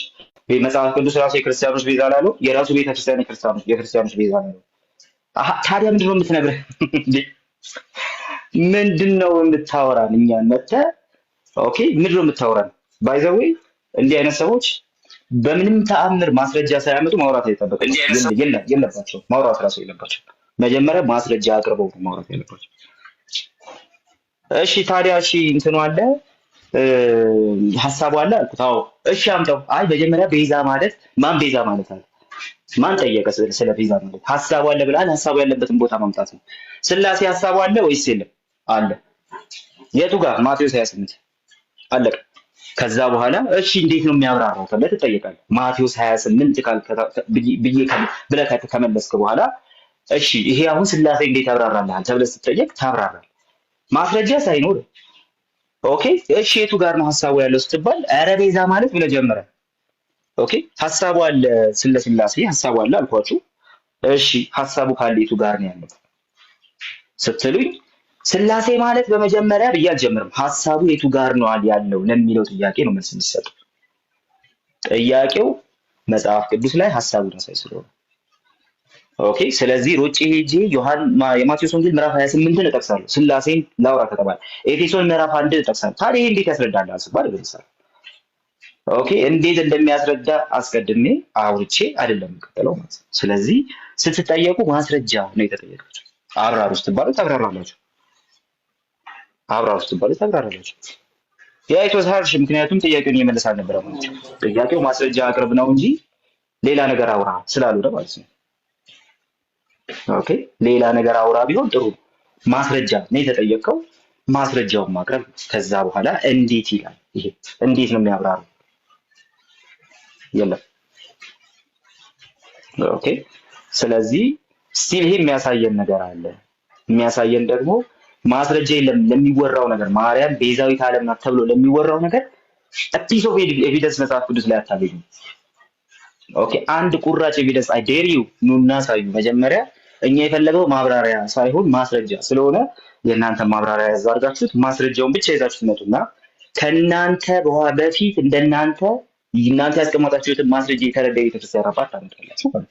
ስለአንተ ማብራሪያ ምን አገባኝ? ስለአንተ ማብራሪያ ኦኬ በማሰልጣን ነው ያንተ ማብራሪያ መከፈል